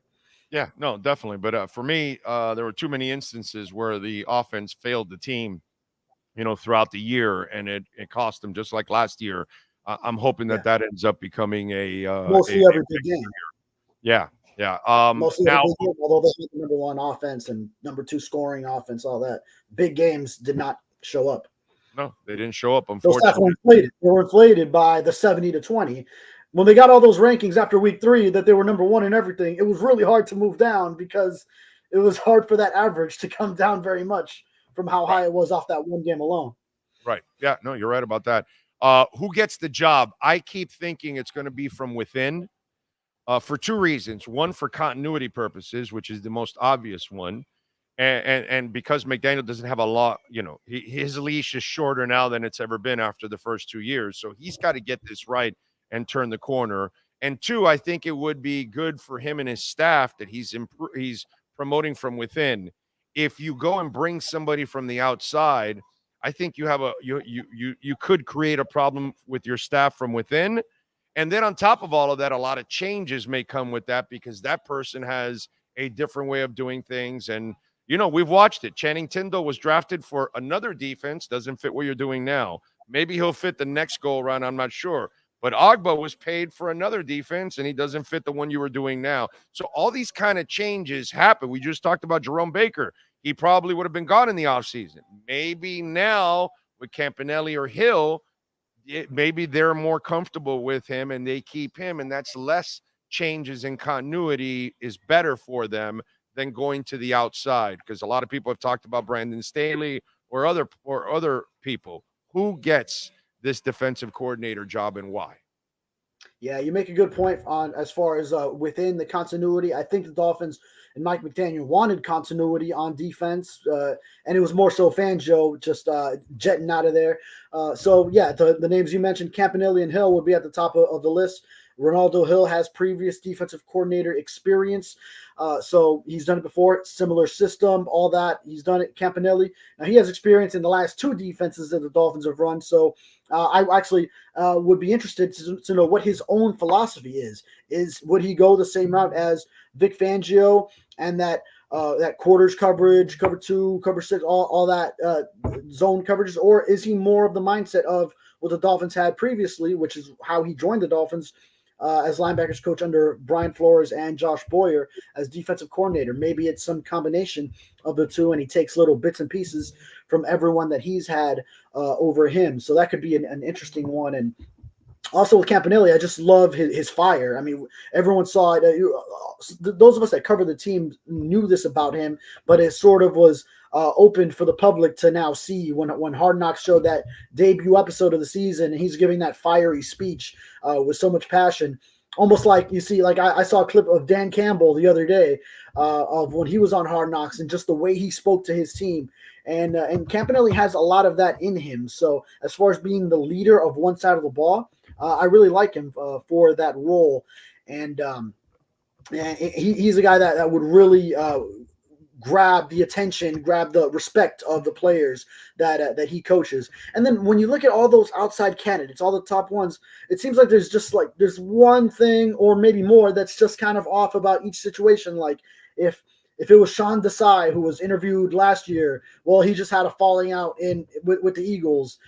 So he's the reason why it just became open over in Philadelphia for Fangio to go over there. If it's like, I don't know, you want to throw out like Leslie Frazier. Well, he took a year off. Yeah, you'd be taking a guy who's very familiar with Buffalo. So from that perspective, it could be good. But sort of also just that older guy.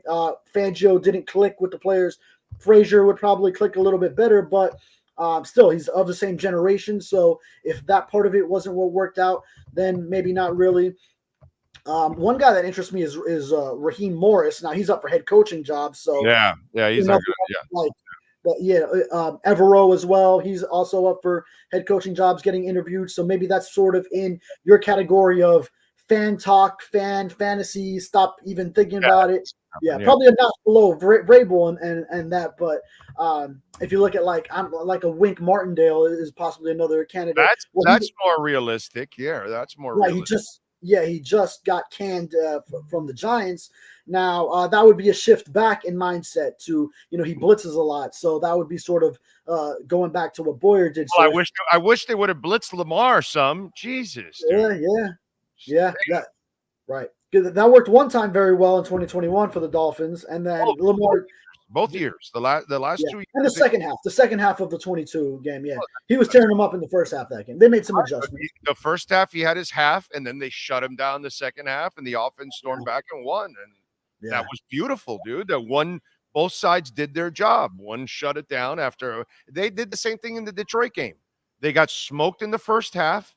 And then the second half, the defense stepped up, shut them down, and the offense came back and won. Remember, last year, those were the 2 games where the defense had terrible first halves, and then they came back with beautiful second halves, and the offense also did their job too on scoring. So it was those two games were actually really cool in that sense. Yeah, if there's one thing you do have to sort of tip your cap to Josh Boyer was those halftime adjustments that season specifically. I recall another one of the Bills games. It might have even been both in Buffalo, where they're coming out of the half. Yeah, the Bills were having their way because one of them was a shootout. That snow game was a little bit of a shootout, but they got a couple stops in that third quarter, and then also that playoff game. Hey, they were leading deep into that third quarter with a defensive touchdown, forcing turnovers on Josh Allen, with Skylar Thompson starting at quarterback. So our boy in that game gave up on the run and forgot what down it was. Yeah, and took very long to get play calls in. And constantly, which again puts your quarterback at a complete disadvantage. You get the play in late, you can't change the protections, you can't even change the play. You just, it's just, bro, he's got to get organized, man. He's got to get organized. By the way, on that point, did you see in the 49ers divisional game against the Packers, there was a moment where that was almost going to happen to the 49ers. It was a go-ahead, or not go-ahead. It was actually one of the go-ahead because it was a back and forth. Christian McCaffrey's long touchdown run. George Kittle was about to move in motion, and Brock Purdy had the wherewithal because there's 2 seconds on the play clock. He told him, no, stay there. So, yeah, obviously they were late, and it's a similar scheme. It's Kyle Shanahan's offense, Mike McDaniel. So they were about to run in motion with 2 seconds on the play clock. Brock Purdy, he noticed that was not going to work with how much time they had. He said, stay there. Don't worry about moving to the other side. We snapped the ball, and then Christian McCaffrey is going off for a go-ahead touchdown. It works well even with Kittle on the wrong side of the formation because he didn't motion out. So sometimes, hey, just scratch all that pre-snap motion and just get the play in sometimes. Although I know it is such a big deal as to why a lot of the successful aspects of the offense are there, but it can work sometimes when you just simplify it. All right, one more thing before I let you go. They fired his assistant. So why is Danny Crossman still here? I knew that, this point was going to be brought up. I saw Cam Wolf had this scoop earlier today, friend of the show, along with the other 3 offensive assistants. So, I found that pretty funny. We were talking about Danny Crossman. Well, Big O, it was the assistant special teams coach the whole time. That's what it was. I guess so. So he takes the brunt of it, at least for now. I mean, I think if Fangio's gone, okay, so maybe that would have been the first domino to fall. But then now we find out all these other, lower level 3 offensive. This was last week was players. This week was coaches. They're done. Right. That's it. Yeah. So it seems like that's what it is. So I'm not really here now waiting. Okay, so when does the Danny Crossman? That was me yesterday after Fangio. I was thinking, okay, maybe now tomorrow, which would now be today, we hear about if it's Crossman or not, and then. What we do get is these other assistants, which I have since confirmed all 4 of those are gone. So, I guess they skipped right over all of that. And it seems like Crossman survives again. Crazy. I can't figure that out. All right, what do you got going on in the Sun Sentinel? So, folks, you out. Yeah, and a lot of the candidates, so listing defensive coordinator candidates right now, got a list of 10 with insight on all of them. That I finished up right before I got on with you. So either has already been published or should be going up on our site any minute now. And then I'm actually, right as this search heats up, I had already planned a vacation. I'll be in Colombia over the weekend. So I might be behind on some news. So please excuse me if I'm not tweeting it right away. I'll try to check whenever I can, but I'm also going to be having a lot of fun. Yeah, no, bro, go ahead. You deserve it, man. You work hard. On the beat every day, traveling and everything. You gotta if you work hard, you gotta play hard, my brother. So enjoy yourself in Colombia. You're going where? Medellin, Medellin. Where are you going? Yeah, Medellin. Okay. All right. You know that first time over there. You know that we're at level 3 for travel there, right? You know that, right? I just want you, just in case, to make sure you know that. As far as security, yes, we're at level 3, so be careful. As I tell anybody that you're going to Colombia or you're going somewhere like that, dress like a bum, okay? Dress like me, jeans and a concert shirt, okay? Just do not go, because I know you got the stylish Cartier glasses, and you're wearing a Rolex, and you got gold rings and chains, and so do not show off anything. Nothing. All right? I'm just telling you. Make sure. Do not take brand new sneakers that you just bought that cost $250. No, bro. Take a pair of Bobos. I don't even own anything. Bobos. They make your feet feel fine. Bobos. So make sure, you take a cheap pair of Keds. They're worn out or something, okay? All right? Yeah, you got the wrong one if you're thinking I'm buying all that expensive clothes. I know you're renting a Ferrari when you get to Colombia. What's wrong with you? Come on. Yeah, well, the exchange rate I hear is tremendous. I'm going with a friend that's done the trip before, so he kind of knows his way. He says he has a driver and everything, and that it's safe. But I mean, I got all the wrong clothes in the laundry right now. I got to leave all that nice clothes at home. Super cash, bro. Yeah, do not go with stylish stuff. Don't show them you have any kind of cash. That's all I'm telling you. Okay, you're going to Colombia, you're going to Brazil, you're going to Argentina, you're going to some of those places. Yeah, you need to dress like like they do. That's all. Just hang out, bro. I'm telling you. All right. If you want, I'll lend you an old Metallica shirt or something so you can go. You know what? Maybe I won't even bring luggage, and I'll just buy whatever clothes they have over there. That's it. That's it. You know what a buddy of mine did, right? Because people put up videos on YouTube, travel videos, and hey, I'm living here, living there, and then they show you videos of the city and people going out and all that. So he went and watched videos of Colombia, actually, because he was going with his family, but he went to go see how they dress and all that, and so they bought clothes to look like regular Colombians, which I thought was smart, by the way. That's smart, actually, to kind of look just like everybody else, and you just kind of walk around. You know what I'm saying? Now, if you've got blonde hair and blue eyes, you're probably going to stand out no matter what you wear. You know what I'm saying? But that's I at least am already Hispanic as a Cuban American. Right. So. Yeah, you're good on the Hispanic looking side. So There we go. Yeah. You're in the safe department there on that one. Well, hopefully I make it back and I can join you again on Tuesday. Then. You will make it back, my brother. Follow him on Twitter at @DavidFaronis_ and catch his work there at the Sun Sentinel. David, as always, thank you, my brother. Appreciate you. Safe travels. Thank you. Got it. There you go. The great David Faronis. Love it. And Welton Rayom, 954-966-4646. I'm going to see the boys next week. I'm excited because they're going to tell us about a new office that they're opening. Bankruptcy, homeowner property damage, condo damage, criminal defense, business owner claims, commercial litigation, personal injury. For now, the office is in Hollywood. I don't know where the new office is. They also have an office in the Keys, too. So our friends that are watching and listening in the Keys, you can call Welton Rayom. And maybe you don't need a lawyer right now. And I hope you don't, actually. I hope you never need a lawyer, okay? Because usually that's because you have some issue. But if you need one, Welton Rayom, you can count on them. They did great for us. I mean, they killed it. That Progressive was coming at us with all kinds of negativity, and Welton Rayom shut their asses down. They got the person that was coming after us fired. That's how incompetent they were in trying to screw us. Welton Rayom stuck the screws to them. They'll do the same thing for you. 954-966-4646.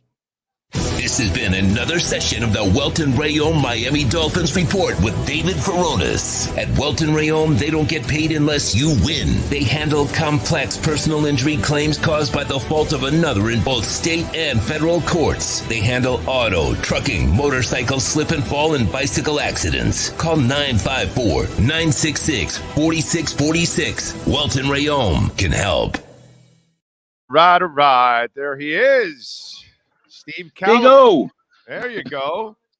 Wait a minute. Do we have you, Steve? There we go. Now we got you. There you go. Hey, how you feeling, man? I know you're in a meeting, so you're checking in quickly with us, which we appreciate. Yeah, go ahead. No, so I want to hear what you say, by the way, there, but I was with the state today, and we're trying to bring a thing. It's going to take some while. We're dealing with the state, but it's cashless slots. You just go up to your slot. You have a little... how you use Apple Pay to kind of go with the slot machines, and it's in about 20 states right now. But Florida, we move a little slower here in Florida. So I was with the regulators helping them out and trying to make it happen. Then I kind of wandered over to one of our competitors here in North Broward and talked to a friend of mine. So I'm in a parking garage. Okay. In a competitive casino. I got you. All right. And by the way, and a partner too, in a way. It's so. Well, no, that's not that partner. It's I'm north, almost to Palm Beach. Oh, okay. I know where you're at exactly. Okay, I got you. I got old buddies from there. What you were going to say, by the way? How did the Jersey guy do last week? All right, 3 wins, 0 losses. I'm glad you asked. I know. I've been wanting to ask that question for a few days because I know he did really well last week. I can tell you the Jersey guys called me 3 times today. I'm in the meeting with the state. He goes, 3-0. I'm like, calm down. How Jersey guys get. They get a little riled up, a little emotional. You understand the emotion of the Italians and the Latins. We get a little crazy. Yes, we do. Yes, we do. I can tell you the Houston over was an interesting pick of his. Yeah, that was an interesting pick, and certainly the Houston showed that they are a little better than real good. That was interesting. It was an interesting game, that game. I was thinking about him during the weekend. I was going, man, he is on a roll, dude. Yeah, I mean, that was nice. So now I said to him, I said, listen, now you got the pressure on you. Big O sees you go 3-0. His viewers, maybe some of the viewers listened. They made a couple bucks. I was betting a lot this weekend. And Big O, I want to thank you. Why is that? Once again, this week I bet 7 bets. I won 6. You went live. And yeah, 5 of them I'm betting live. 5 of them. Get this, the Green Bay game. Now, if you remember the Green Bay 49er game, it got a little weird at the end. It looked like, oh shit, Green Bay's going to win this game.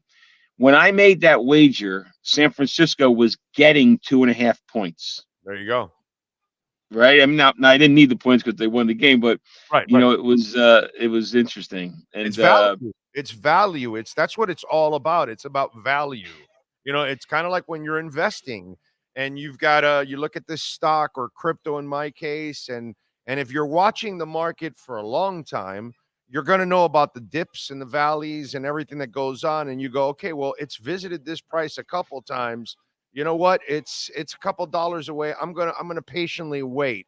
Sometimes it doesn't happen. It just then keeps going up, and you lost the opportunity. Sometimes you will wait, and you'll you'll wait for the time to pounce, and it does come down again because you've looked at it on the graph over a certain amount of time, and then you say, okay, here's where I'm going to get value for this. And that, to me, when I looked at the Hard Rock app and when I saw that you had live betting, I just realized that, you know, to bet an opening line, it's not usually the best value. It just not isn't. at all. It's the one that's being guided by everybody wagering at that point, which really is not the reality.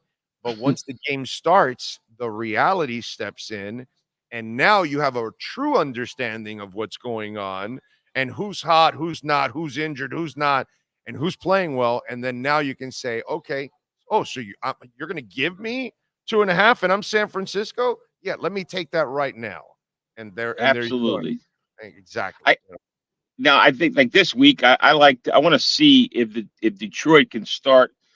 I want to see if Detroit can have some kind of running game in their first 2 possessions, because if they have a running game, then that might open up some of the passing, and maybe the line moves. I'm not sure, you know. So, like, I think that's a critical piece. This Detroit game, I like Detroit before the game, but I'm going to wait it out. Like you say, hopefully, you know, you pick up some value and you can get maybe San Francisco jumps out ahead, but Detroit is running the ball and I get more than 7 points and I can win the bet. You know what I mean? It's that's what I'm doing. That's my plan for this week. Now, what the wise guys pick? What did he pick this week? Oh, this week. Okay. So he gave me all 4 different picks. I'm not crazy about, to be honest with you, I don't know if I agree with him. Okay. So he likes San Francisco to cover. Okay, -7. I can see that. The Lions secondary is just one you cannot trust. So the thing is Debo is out? He's out for now. He's still out. Okay. If he's out, that does take an element out of their offense. But I will say this, man, the Lions are fearless. And I'll give them, and that comes from Dan Campbell, that he has instilled that in them. Absolutely. You know what I'm saying? But I kind of like the over. He loves the over. It's 51.5. He loves the over. I kind of like the over in this game. He loves it. I think there will be points posted in this game, man. I really do. I tell you what I've been doing. I've been checking every couple of hours, and I'm hoping at one point some people are betting crazy. And I was trying to. This is not the Jersey guy, but I personally was trying to get Detroit with 7.5 points, but it's never popped to 7.5. Well, it's only been at 7. What you got to do, my man, is wait till the game starts. Hope that the Niners get the ball first, and once they cross midfield, the analytics will change that -7 to 7.5, 8, or something, and then if they score for sure, it'll go up. But I think that's what you do. You wait for the live, and if San Fran gets the ball, you got to hope that the Lions win the toss and say we defer and all that crap, and then San Fran drives early on, and then that's when you could get even double-digit points if they score a touchdown. And then you can go ahead and try to play it with that way. You know what I'm saying? But that's my personal plan. You can't wait for Detroit to get the ball, and if they go scoring, then that line then is you're done. Yeah. you're over with. Yeah. So now, but Jersey guy's got San Francisco giving up the 7 points. He likes the 51.5 over. Now the next game is interesting. He said you got to explain this to Big O. You know, he's a little bit. He's old school. He thinks I'm not going to explain it to you or something. I don't know, but he likes the over 44.5. But he's betting Kansas City and taking the 3.5 points. But he feels that Baltimore is going to win by 1 to 3 points. Okay, I see what I understand that. Although I think the Chiefs are going to end up winning because I think the Chiefs have the secondary to kind of handle their receivers. The key is stopping the run with Baltimore. You have to stop the run. If you stop the run, then you have a great chance of beating them because they're probably not going to beat you with the passing. No. But so that's the Jersey guy's picks. He's got 4 picks, -7 with San Fran, 51.5 over, Baltimore 44 and over, and he's going with the Chiefs. You got to think something. It's tough to bet against Patrick Mahomes when he's getting points. I know. You know what I mean? 3.5 points. They could literally lose by a field goal and you win the bet. Right. That's a tough one. That's a tough one. But that's any other. I'm taking KC in that case. I'm with him on the KC. I actually like all his bets initially. If I'm going to look at it, I'd take the Chiefs plus 3.5. I do like the over also. I like the over in the other one. And if I'm taking an opening line, I would rather do what you're going to do. But if I'm going to take an opening line, I'll take the Niners -7. Yeah. That defense is so good, man. So good. Yeah. I got their run defense is amazing. You take out what's his name from Green Bay, Aaron Jones's run, and they've held like 50 games in a row. No running backs getting 100 yards or more. I mean, they're just really good, and the run defense is so critical when it comes to playoffs. But I got to switch directions, Big O, and this is one of those I told you so. Okay. Nick Seriani. Okay. Yes. So I said he was good. I got 2 things I want to say about Nick Seriani. So first, I said he's going to throw his assistant coaches under the bus, and I think that qualifies. But I got a new thing that it qualifies. It's an old Johnny Carson theory. If you go in scuba diving with the sharks, you use the buddy system. You feed the sharks your buddy. That's what Nick Seriani did. It's an old Johnny Carson move, and Seriani just said, "Oh yeah, it's not me." If you go back, there's quotes where, like at the beginning of the season, Seriani saying, "It's my offense. It's my offense." But when it came down to his job, it was his offensive coordinator's offense. Right. And exactly. So I'm not saying Seriani should have been fired. I'm just saying he threw both assistant coaches under the bus. And I think it's just a good thing. I want to just touch base with the Philly fans and have some fun with that get them a little charged up. Will he throw Fangio under the bus next year? Who? McDaniel? Yeah, Serriani. No, Fangio left yesterday. I'm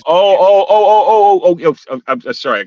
Yeah, exactly. So Fangio left, and he's going to get hired by Philadelphia now. So that was the job he wanted last year, and so they get their guy.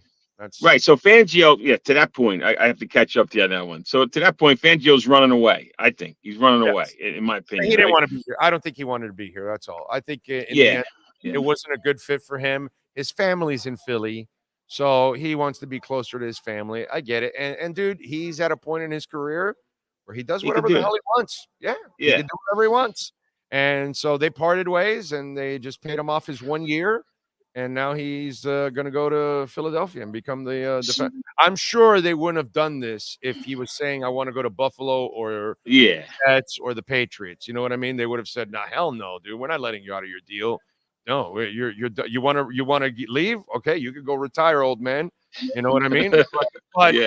But he's going to the other conference, whatever. And he's not gonna affect them. But Yeah. The answer to your question is a dog very seldom changes his spots.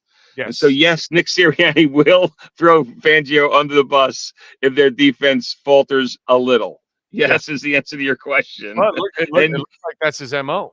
I'm saying. Yeah, I mean, he's looking survival, I guess. I don't know, but it's not the greatest. But I do want to move to another one. Okay. Well, before we go to the next topic, just want to reiterate to all your viewers that sports betting is fun.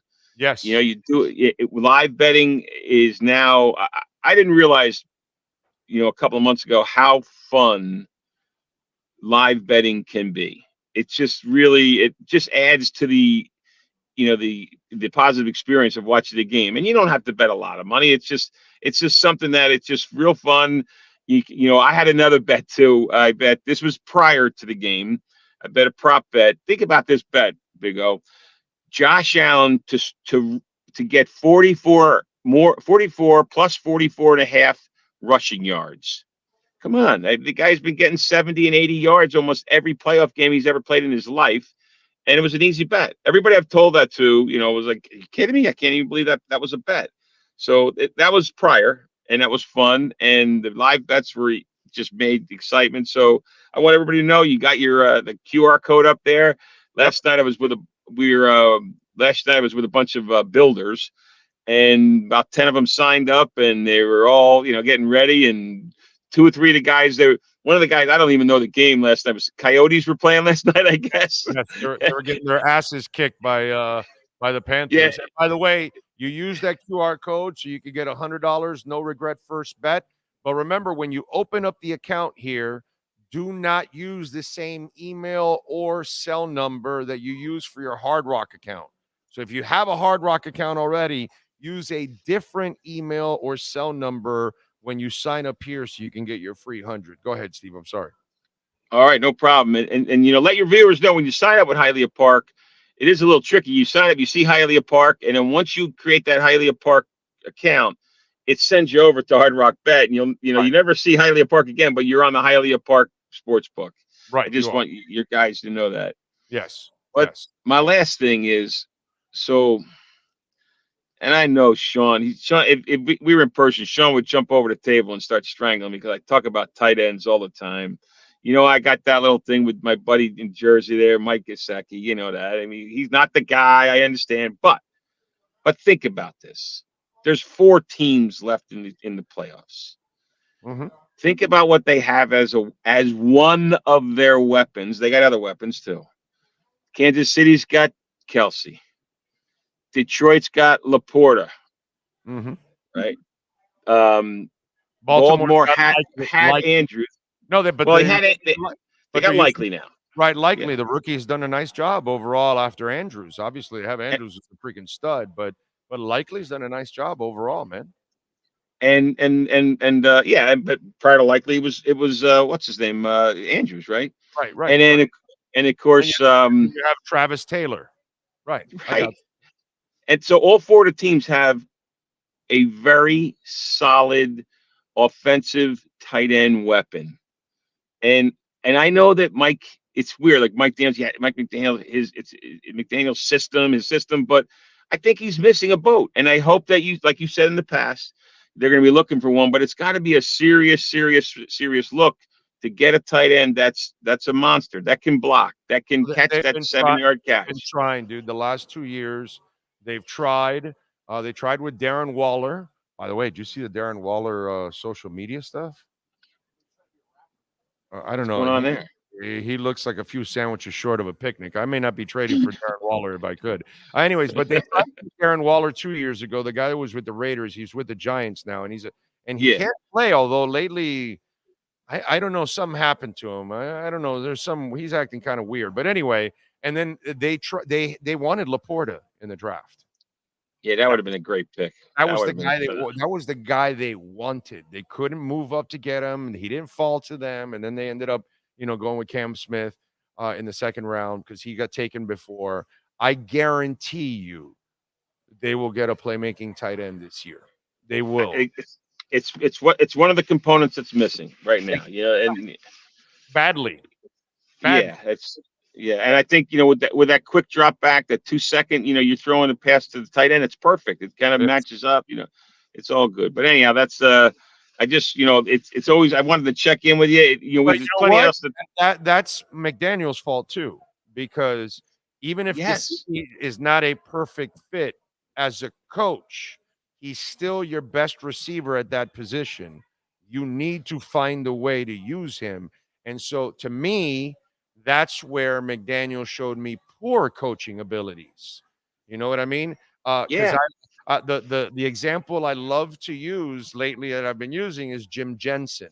Young fans won't know shit about this, but this is a quarterback that Shula said, well, kid, you're my third quarterback. I can't really use you this way because I got some guy named Dan Marino, and then I got Don Strock, and I'm never going to get to your ass.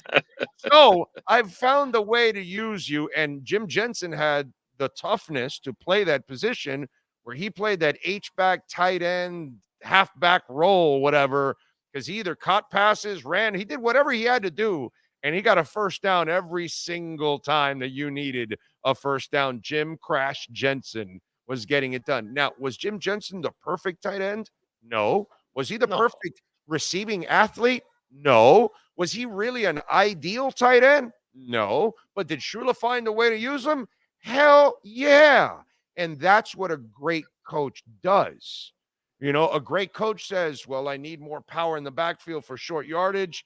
I don't want to wear out Walter Payton. Hey, Fridge, come on out here. Carry the ball. And all of a sudden, after they did that, other people followed suit using bigger players in the backfield. Overall, we have seen in the past, in history, different coaches find roles for different players. Sometimes they aren't players that necessarily fit what you do, but they have a skill set. So use it. Look, Oronde Gadsden, was he really fast enough to be an outside receiver? No. Not even close. Not even close. They wrote a story once that he had toes that looked like an 80-year-old man's toes because his feet were so mangled already at this point from playing. And it was true, by the way, because I covered the man. And yes, he did have some ugly-ass toes. But the point is, all you had to do was throw it up to Oronde, and he was going to catch it because he had a skill set that you could not replace. And last year in the Baltimore game, when you see Gesicki sky up in the middle of the end zone for that touchdown, a very important touchdown and a very important comeback against the Ravens to win, the light doesn't go on and say, wow, this makes my quarterback's job a lot easier. Let me high point the ball with this guy. Now you know what we do? We high point in the end zone with Tyreek Hill. Yeah, with 5'11" receiver. We run Oompa Loompas for fade outs. I mean, come on, dude. And that's where Mike McDaniel, needs to use more common sense and be a better coach. Be a better. And you got to coach. You got to adjust. Don't be stubborn. About it. I think he will. I think he'll come around this year, and I think that offense is going to. Look, we're talking about it. I'm sure he's thinking about it. So I think that's good. But talking about coaches, by the way, talking about coaches, Raheem Morris just got the job in Atlanta. That's what I was going to say. The same thing. Belichick is out. Belichick, where's he going to go? Because he wants power. I know, and nobody wants to. And would you give him power? Would you give him power? No, not at all. And he also wants something else too. Belichick doesn't want to be in a major market. I don't think. Like he doesn't want to go to New York or LA because the media beats him up too much. I think he wants like a place where he can push around. He can run the organization and push around the media. So it's a second, like an Atlanta type market. But apparently, there was a conflict at the front office between the front office and Arthur Blank, and Blank's the owner. They were going to get neutered. They know they're going to get neutered, and they're not going to. They don't want that. They don't want to hurt Belichick because Belichick's going to neuter all of them. No, that's not.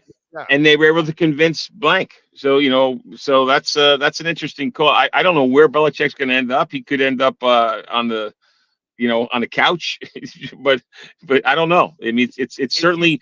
You know where he's going to end up? Consulting. Yeah, he's going to end up. Somebody will hire him as a consultant, after he realizes that he's not going to get what he wants because Yeah. nobody, you got to be a stupid organization to hand Bill Belichick the job and the power of personnel. No. If you do that, then you really did not watch what's gone on in New England for years and years now. He is terrible in personnel. He is atrocious in personnel. And by the way, it was Chris Greer's dad that really was the influence in getting Tom Brady. So, whatever. It is what it is. Well, one last thing. Yes, Staying on coaches. I've been researching, but I was in a meeting most of the morning. But this morning early, I couldn't find information talking about coaches. Harbaugh, Jim Harbaugh. What's the deal points? He's 5 years, and we know what he's paid, or that's not the great. I'm not crazy about that because we're going to play the Chargers a couple of games. I think Harbaugh is going to be successful again in the NFL. I think he's running away from his troubles with the NCAA, but that's another. I think he's smart there, actually. One, he has those troubles. Two, it took him forever to win this national title. Yeah, so go out on top. Go out on top. Exactly. There's a great chance this was your pinnacle and it's over. And then you go the other way, and all they're going to do is rip you all the way down until they fire you. So why not go out as the savior? You won the national title, you walk away and just go to the NFL now and try to do the unfinished business deal. That's all. And that's it. Well, on his part, actually. He actually did something that for some Michigan fans may be equally as important as winning a national championship. He beat Ohio State 3 years in a row. Yes.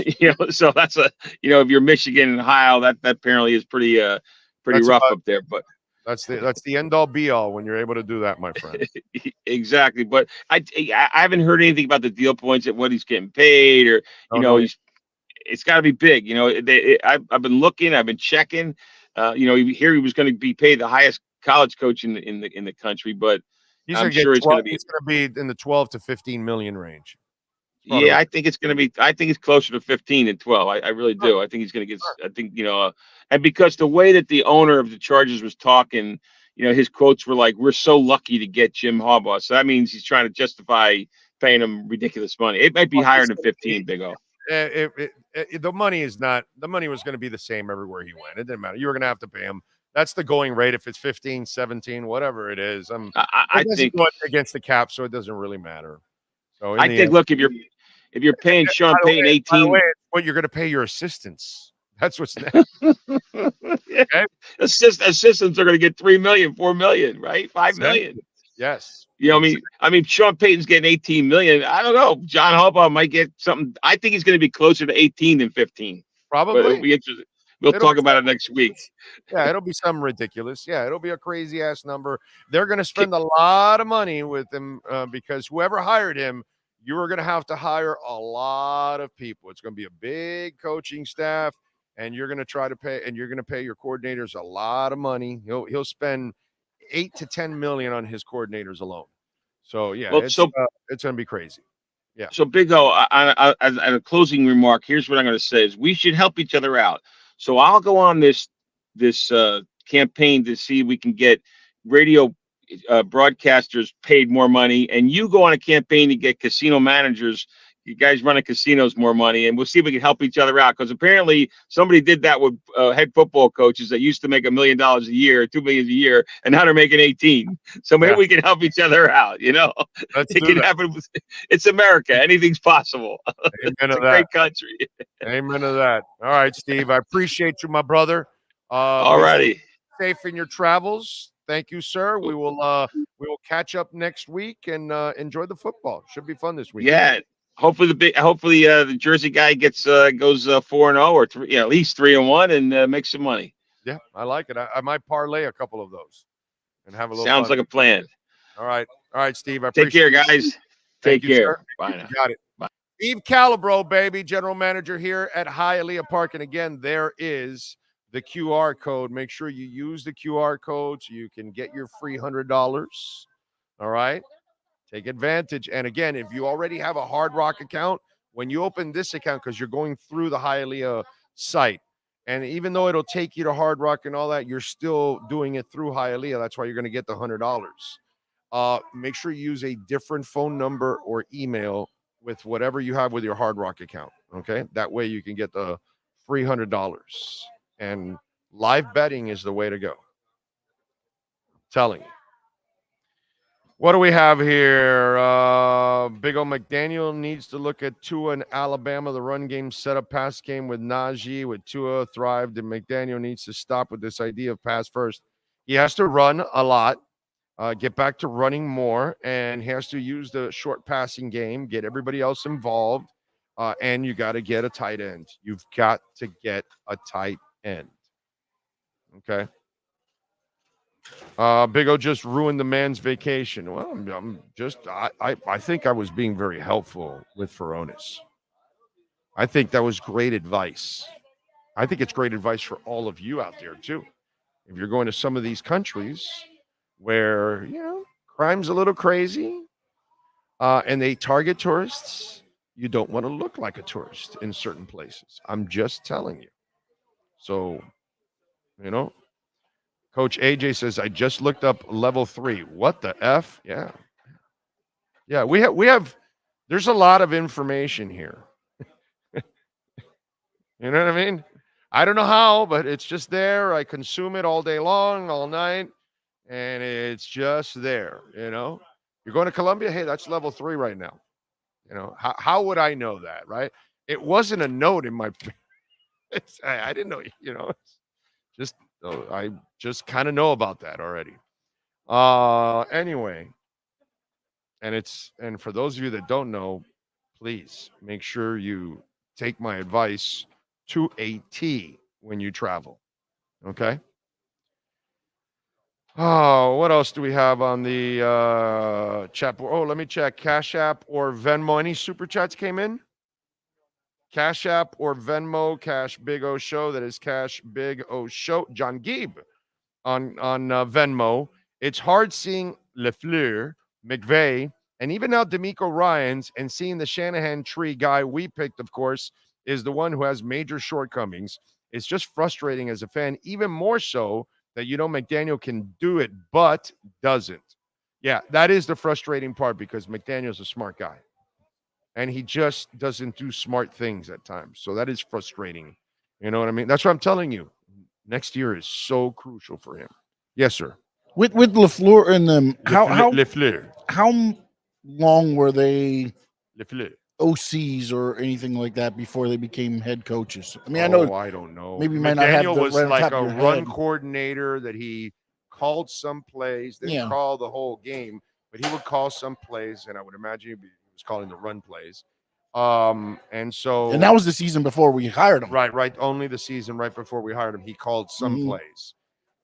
That's it. I don't know how much LeFleur was an offensive coordinator, but he's done a terrific job as a head coach. Because when you look at the other coaches, by the way, their team is young. Yes, but when you look at them, though, they've had the decision making of being a coordinator, and it's helped them out. Whereas we're getting the guy that's never really had that. I mean, yes, he's been around it, but until you have to do it, right? And then he took on the whole of I'm going to call the plays and run the offense and everything else, which was to me why I believe they went and wanted to find a Fangio to keep that defense off of him. Because then imagine if he had to. Can I give you an example? Overlook the whole team and everything else. Can I give you an example of Go something ahead. that you may show and help you on LeFleur and McDaniel? So let me ask you something. How does McFleur and Gutekunst, right? So if it was Gutekunst and McDaniel, how do they handle Aaron Rodgers in that final year when he wasn't happy with what they were doing and complaining and bitching and all that? And in the end, guess what? They were right. He was wrong. They were right. They needed to move on because he was kind of stopping what they wanted to do. And so I'm just wondering, like, LeFleur didn't try to be his friend. And so you look at it, and I know he went after Gutekunst more than LeFleur, but just would McDaniel have handled that a little better or worse or what? You know what I'm saying? I believe he probably would have handled that a lot worse. Because here's the He one might have thing, gotten Joe, in the too. way of the Actually, whole Gutekunst stuff that he wants to move on, and he would have been trying to be his friend instead and all that bullshit. well, I believe Let me go to the retreat. Rodgers was pulling the Marino, though. I think that's where the difference comes in. Right, I get it. Whereas LaFleur's calling plays, and then Rodgers is like, yeah, I'm calling whatever I want to play. Right. And then the result out there. So I think that's why they were like, look, you can't hold me accountable because Rodgers is changing the whole offense out there. Right. So he gets gone, you don't know what we can do. Right. You know what I'm saying? Whereas even with the Jets. Well, no, Everybody- but in this everybody- instance, everybody- Tua doesn't do any of that even a little bit. So it's like, Everybody said the call of that play was for him to get rid of the ball quickly. What did he choose to do? Hold on to the ball. And then what happened? He got injured.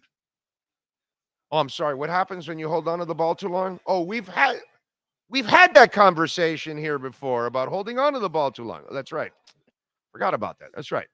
Anyway. So, maybe it's just more than just play calling is my point.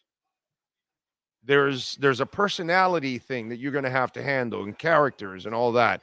And one of the things that I think came off on the Hard Knocks thing, and especially in that final episode, too much goofing around, bro. Just too much goofing around from the man that is really not supposed to be goofing off. Because that's not the case for any coach. It's just not, dude. Phil Jackson's not goofing off, or John Gruden's not goofing off, and Don Shula's not goofing off, and Andy Reid's not goofing. Andy Reid goofs off where? In an insurance commercial. On the field, there's no goofing around and smiling and trying to be your friend and all that bullshit. Right? And there's no coach. Is Spo trying to be your friend? I don't think so. I don't think Rick Carlisle is trying to be your friend. And these are the things that McDaniel, I don't know how he changes now. That is almost an impossible thing to do, one way or the other. You can't be the hard ass to become the nice guy. You can't be the nice guy to become the hard ass. That will not fly because your players know who you are. And then they're going to say, yeah, this is not you, bro. You're being a fake. Screw you. I'm not listening to this. And you lose them, actually, is what you end up doing. It's going to be very interesting to see how he formulates discipline when he is not a disciplined person himself. He might be disciplined that he shows up to work. Doesn't mean that he does his work with discipline. Huge difference. Let's see. Does Seattle go after Belichick? Don't think so. You're not taking power away from Schneider. No shot. No shot for Seattle. Washington hasn't hired anybody, right? And I don't know what Washington wants to do, right? They haven't hired anybody yet. Yeah, Atlanta, the Chargers. Right. Yeah. No, wait, there's somebody else. No. We're missing somebody. Did Tennessee hire anybody yet? Right. From the Bengals. Right. Okay. So they have. So there's a couple jobs still available, but he is definitely not getting the New England job. He's not getting the Seattle job because he wants power, and Seattle's out if he wants power. And the way they do things there, I don't know if they want his style there because they kind of want to keep that culture that Pete Carroll instilled, and it's completely different than what Belichick does. So I don't know where he goes. There's nothing left, right? Washington and Seattle. And there's no way they hire him in Seattle. I just don't. Yeah, and Carolina named their coach, yes. Yeah. Don Shula goofing around, unimaginable. Of course, bro. Come on, man. Oh, a buddy asked my brother if he was taking a gun to Mobile. Is it bad? No, not at all. No, Mobile's fine. No, Mobile's cool, dude. You don't have a problem in Mobile. You're good. No. Mobile's a nice town, man. It's not an action-filled town or anything, but it's fine. I've been going there for 20 years. You never have a problem in Mobile at all, unless you want to be a problem. But outside of that, man, I've been going there for 20 years, dude. Never had an issue at night. And I've been out there even late at night. I've come out of bars at, 1, 2 in the morning easily in Mobile, and never an issue. Never, ever an issue. Mobile's a cool place. Not necessarily the most exciting town in the world or anything like that. I'm not going to talk it up that way, but the people are good people there in general. And no, man, that's not really an issue. You should be fine, Pat. Your buddy will be good. Steven says, what happened to Safadine? Yeah, no, he has not been on, and hopefully we will get him back on soon. Safadine. Yes, Morris to the Falcons. We talked about it. If McDaniel fixes his play calling, he can keep being who he is. We'll see. Big O, who would be your dream defensive coordinator? My dream is for McDaniel to kick some serious ass next year. If he kicks ass, then he'll hire the right coach, maybe hire the right special teams coach. I don't know why Crossman is still here. It looks like he's going to survive. I'm rooting for Mike McDaniel because I don't want to see a coaching change, but I know it's going to happen if he does that. So I'm really more worried about the head coach right now. So the head coach is the one that needs to start making good decisions, like who to hire as a coach and what decisions he makes on the field.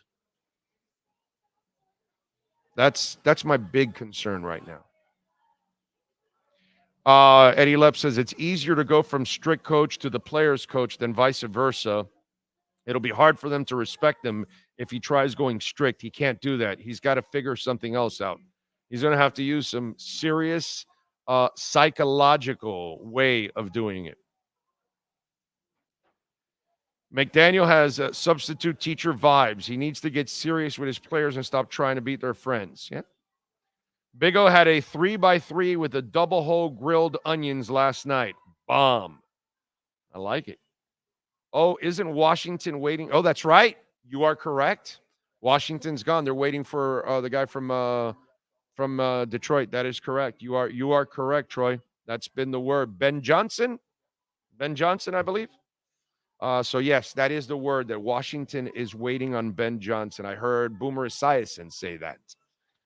You are correct. I forgot about that. Yes. Let's get to our 3 graphics sports calendar. Why don't we? Very exciting now. We got all the different styles and prints and shirts and hats.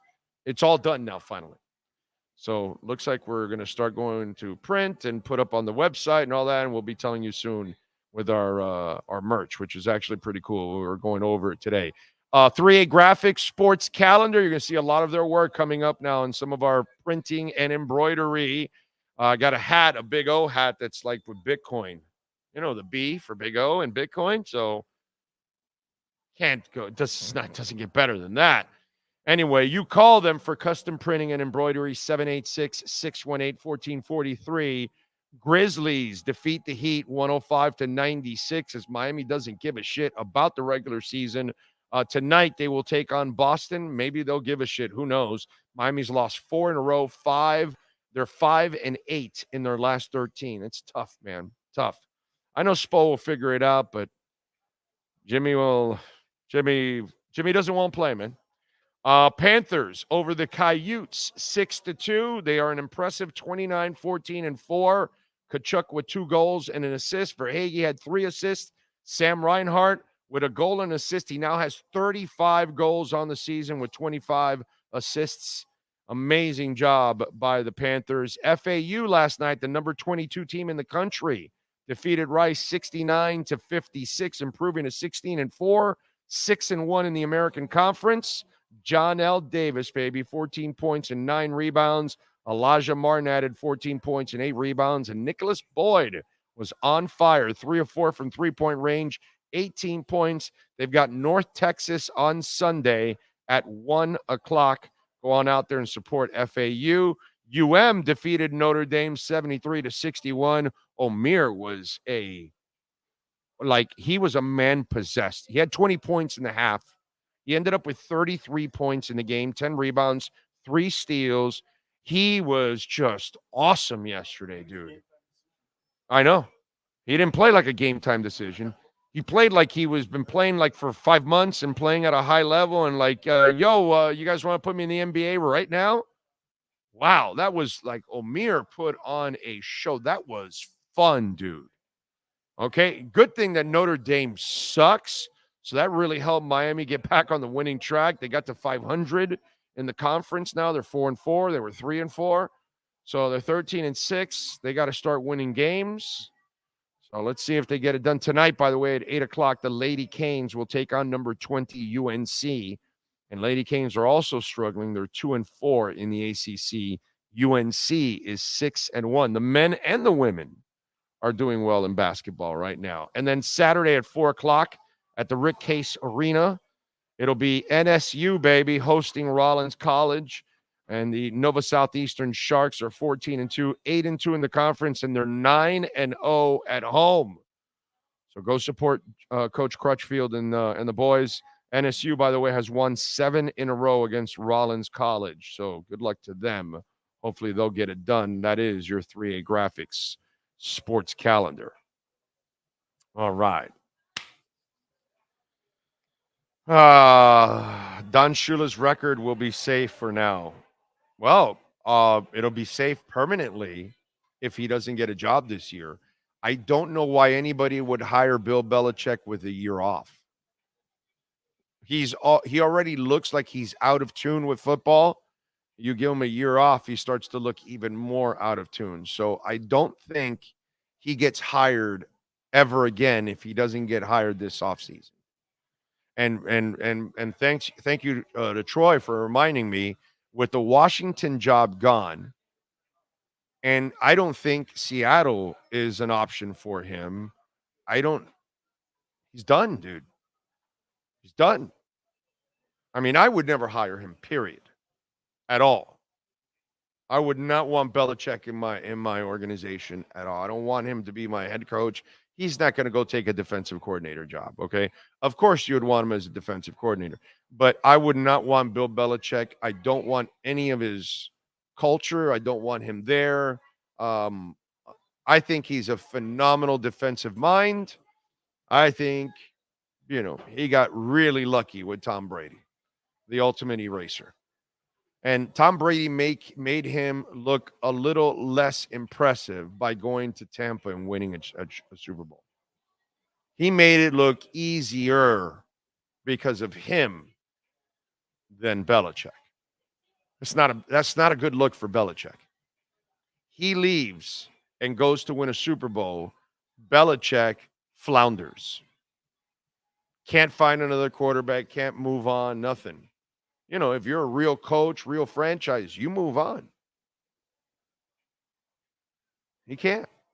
And then, to add on to that, with him being in charge of, drafting and everything else, who's the Patriot that you would need on the current roster right now? Is there anybody that you just pops off at you? I mean, I know you got, the older guys that are there, the safeties. No, not even the safety. I'm sorry, I'm thinking Buffalo safeties. But who on the Patriots? Is there anybody there that you're like, I gotta have, if he goes somewhere else, he tries to grab him and bring him over there? Or any coaches looking at it now going, okay, I'm going to make a trade with New England. That's the guy I'm going to get.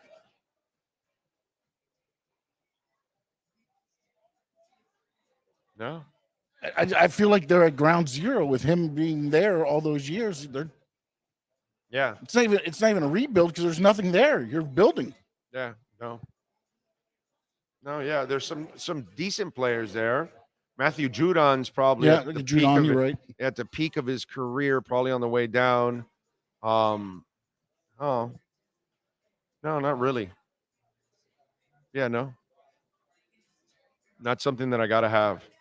I'm with you. Then why would you hire him to make your decisions on talent? I mean, if you're an owner that really, if you're not just enamored by the name Belichick and you look at his work, it speaks for itself. By the way, I told somebody in the building, I had them laughing and rolling.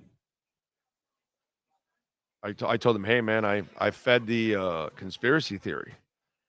And I said, well, if you look at it, right, Chris Greer's dad worked for Belichick. Even Greer worked for a little bit for Belichick, right?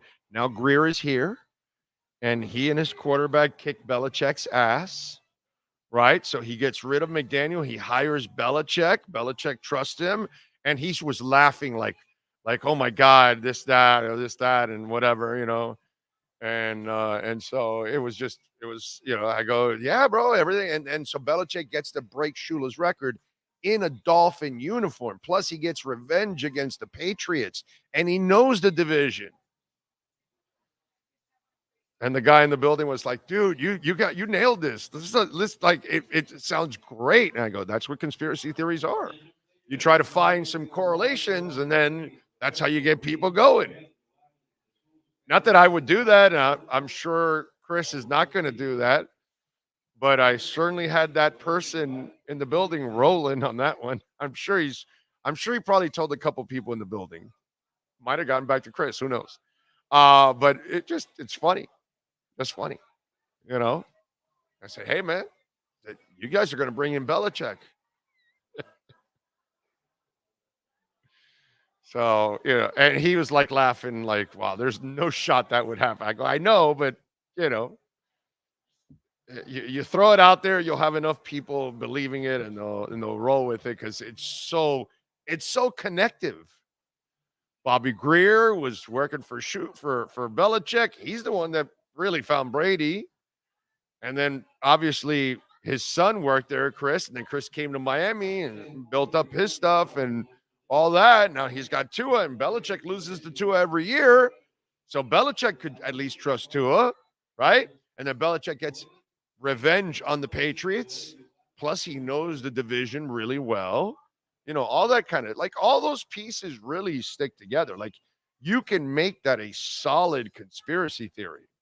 Okay. The only problem is I can't do a good job of spreading it because I have no conviction behind it. But I love the connections, and I had them tripping. So when am I going to start talking about draft prospects? After they've all declared. Have all the juniors declared yet? When is the date for the juniors? When is the date for juniors to declare for the draft? It's sometime in March, I believe, if I'm correct, or maybe late February. I don't know if you can find it for me there, sir. I'm going to look for it myself and see if I can find it.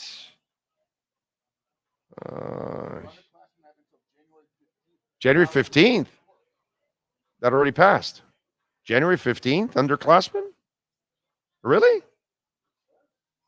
Wow. Okay. I didn't know that.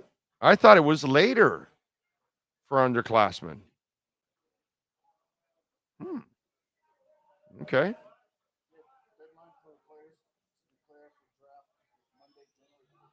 Okay, so it already passed. Okay. 58? That's a low number, dude. Sometimes we go over 100. Sometimes we have like 106, 109, 116 juniors in. So only 58, huh? Okay. Maybe after the Super Bowl, we can start really focusing, and I'll start bringing on some guests, and we'll have the Senior Bowl and the East West, like the East West, the Senior Bowl are going on coming up in a week. So what's it called? All that, after all of that, then we'll start getting some information and all that. I'll get my own information, and we'll have some fun. I normally go, but I didn't feel like going this year. It's just not worth it for me. They're not giving me enough players for the show. I can go to get some information, but I can also be on the phone to get the information. I have to spend a couple $1,000s. So, you know, I probably am. I'm not probably. That's probably why I'm not. That's why I'm not going this year. It's just not worth it for me. I was talking to somebody at the Senior Bowl, and I was like, you know, I used to get 5, 6, 7 players a day. You guys might give me that in a week. You think I'm going to spend a couple $1,000s to go up there and for 5 players? Like, my listeners want to, when I used to go to the Senior Bowl, anybody that has watched this show for a long time, when I was broadcasting from Radio Row, I would have a player on every other segment. I would have 4 or 5 players in a show, then record with 2 or 3 more.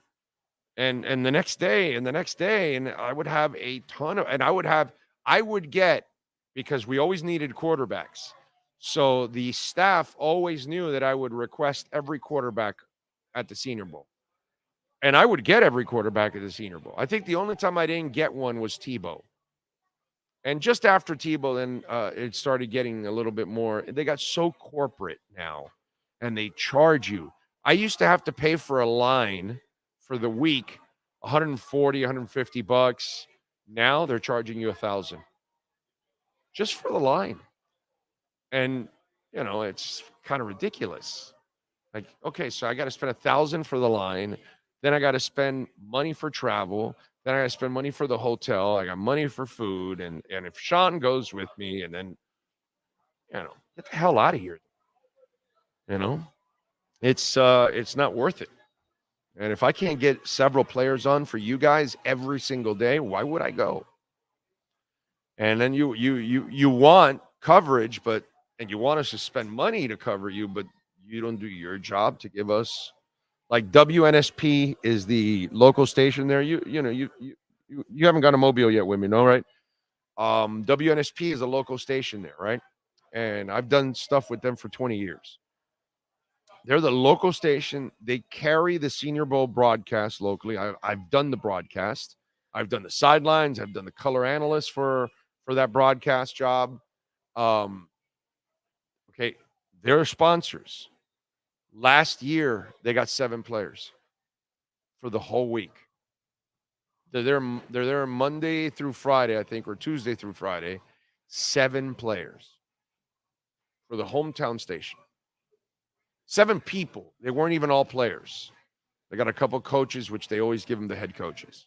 So you got 5 players and 2 coaches. Like, so you want us here all week. Like, they went all week, like 3 different shows. WNSP in Mobile is broadcasting all week and you're going to give them 7 players? Yeah, I'm not giving you that kind of coverage. I'm not doing that. So let's after the Super Bowl, then we can get draft intensive, and we can start, talking a lot of draft and getting some draft people on. We'll do all that. It's too early right now. I'm getting tired of Jimmy's laziness during the regular season. He doesn't give a damn. Yeah, that's why last night I was like, yeah, I'm not. I'll watch the Panthers. Belichick to the Cowboys a year from now. Nah, that won't work, dude. Belichick is too much of a control freak, and so is Jerry. Not going to happen. Yeah, it would be good theater. Yes, the drama would be awesome. Okay. Troy Francis says, Big O. I can hear the late Jim Mandich. The old man, Fardagio, looked into the eyes of the kid, McDaniel, and realized McD, doesn't have it. Scatterbrain. No firm handshake. Pat says, I looked at concerts there next week. Crickets. Dude, Pat, for 20 years, I've gone to Mobile, and I've never had a concert right there in Biloxi, which is where the casinos are at. And here's the bitch. You drive to Mobile, right? And I've done this. I've driven to Mobile several times, or during the week while I'm in Mobile, I will go to Biloxi to go gamble one night. Okay? I always do that. I'll go to the Hard Rock in Biloxi, and I'll go gamble because it's 45 minutes away, right? Son of a bitch. The billboards leading to it or from it. Oh, this band coming, and it's the date you're not there for the week of Mobile. Mobile, it's whatever, Jan 21st through the 28th. They're there on January 29th. They're there February 2nd. They're there February 4th. Or they were just there January, what was it, Jan 19th, right before you're like, what the F, dude? The only time I've had a concert, and I have to drive to New Orleans for it, okay? Because it's either Biloxi or New Orleans. You don't have any concerts in Mobile itself. Nobody goes to Mobile for concerts. Nobody. That is somebody. People that are somebody go to Biloxi or New Orleans. If you live in Mobile, you don't see any concerts in your town. You drive to Biloxi or you go to New Orleans. So Billy Idol was once in what is it, what's that called? The House of Blues in New Orleans is what it was. So yeah, it would have to be in Biloxi or New Orleans for concerts. So you'll have to drive. And the drive to New Orleans is close to 2 hours. It's about an hour and 45 minutes. It's not a bad drive. The Biloxi one is short. 45 minutes you're there and back. And it's a pretty cool place to go, enjoy a concert, enjoy a little gambling, some food. You're right on the water. It's actually pretty cool. Biloxi's got the beach is really nice, by the way. It's got a really long beach before he gets to the water. It's actually pretty cool. So that's actually not a bad place to visit and hang out for a couple hours in Biloxi. So there you go. I would look for concerts in Biloxi or New Orleans. You might find something there. Big O, when you start looking for tight end prospects, look at Jatavian Sanders from Texas. He is someone to get with the second-round pick. Okay. We will look and we will ask. Sheba Army Brat is in the house. He got more heart than the Dolphins. Yeah, I don't really care about that. Anybody's got more heart than the Dolphins. That doesn't really,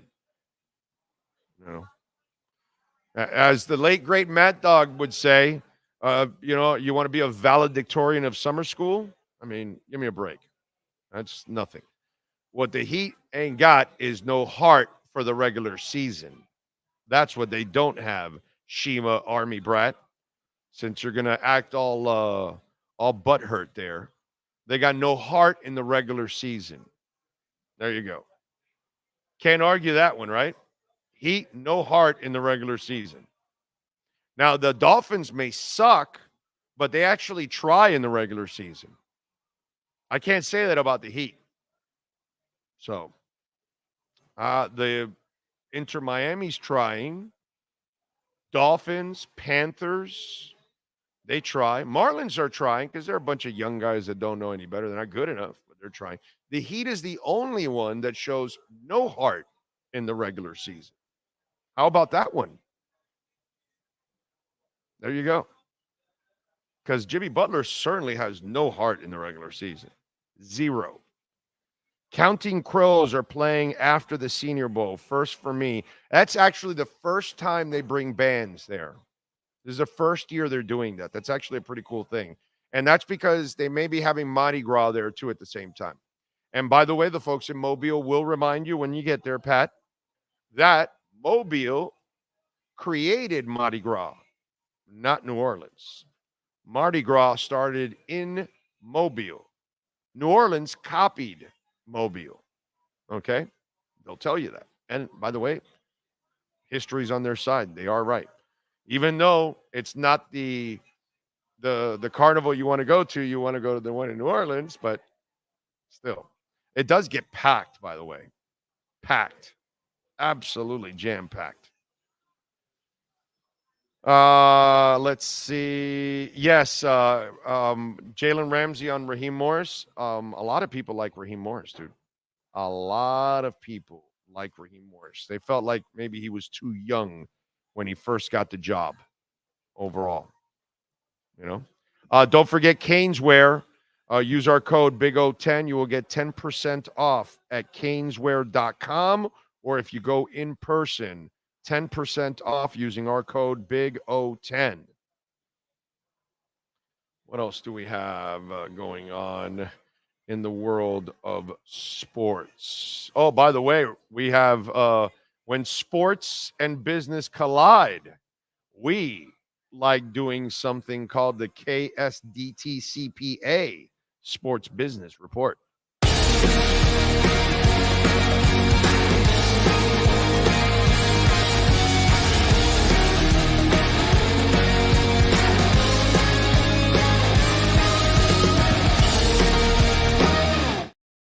We were telling Sheba Army Brat that doesn't figure it out. The Heat have no heart in the regular season. Zero. But you know who has heart in the regular season? Inter Miami. They actually try. Unlike the Heat, the only professional team in town that doesn't give a shit about the regular season, Inter Miami does, and they've confirmed that Royal Caribbean is the new front of shirt partner for their soccer team. The pair agreed to an expanded deal, Royal Caribbean, to continue receiving in-stadium branding, as well as working with Inter Miami on in-match content, fan zone activations, and social and digital content. Local community initiatives and experiences on Royal Caribbean ships also being planned, like the press conference they had the other day unveiling the new uniforms on a Royal Caribbean ship. Inter 2024's home shirt, which featured Royal Caribbean's logo, has been leaked last month. The cruise line company had already announced as Inter Miami's main club partner and official vacation partner in August of 2023. In addition to naming the team's star player, Lionel Messi, as the official icon of its new ship, Icon of the Seas. Confirmation of Royal Caribbean as Inter Miami's new front of ship partner sees it as a takeover from cryptocurrency from XBTO, which signed a deal in 2021 valued at $4 to $5 million per year. Today marks a significant moment in an authentic partnership between two South Florida-based powerhouses, both deeply committed to the community we proudly call home, said Inter Miami Chief Business Officer Xavier Asensi. We eagerly anticipate our players taking the field and sporting the Royal Caribbean logo on our iconic jerseys in front of our incredible fans at our stadium across the country and around the globe. So Inter Miami continues to grow its brand, and they care about the regular season, unlike the Miami Heat, who clearly has no love whatsoever for the regular season. That is your KSDT CPA Sports Business Report. This has been the KSDT Sports Business Report. KSDT CPA is one of South Florida's largest and one of the country's fastest growing accounting firms. KSDT is recognized by Forbes as one of the top tax and accounting firms for 2022. KSDT CPA is a full service firm that also excels in crypto. Visit online at ksdtcpa.com or call 305-670-3370. All right, let's go with birthdays today. First of all, the beautiful and super talented Alicia Keys is celebrating her 43rd birthday. Okay. Man, she is just purely dynamite, bro. Purely dynamite. Maybe I'll listen to a little Alicia Keys on the way home. Michael Trevino, actor, is 39. Xavi, soccer player, is 44. Let's see. Jennifer Lewis, the movie actress, is 67 years old today. Who else celebrating birthdays? Suvio, the soccer player born in 1942. We lost him in 2014. Who else? I don't even know this guy. Some rapper by the name of Pooh Man. I've never heard of him. He's 53. He's pretty old. I figure he's 53. He would be well known by now, but I have no idea who the hell he is. Probably some local rapper somewhere. But anyway, He's what? He's an MC? Okay. All right. 92? Okay. Yeah, but he's got to be some local rapper or something, right? Yeah, I don't know who that is. But anyways, happy birthday to you, Pooh. Let's go with music history. What happened today in music history? On this date in 1964, the Beatles would score their first number one song in America with I Wanna Hold Your Hand. I Wanna Hold Your Hand.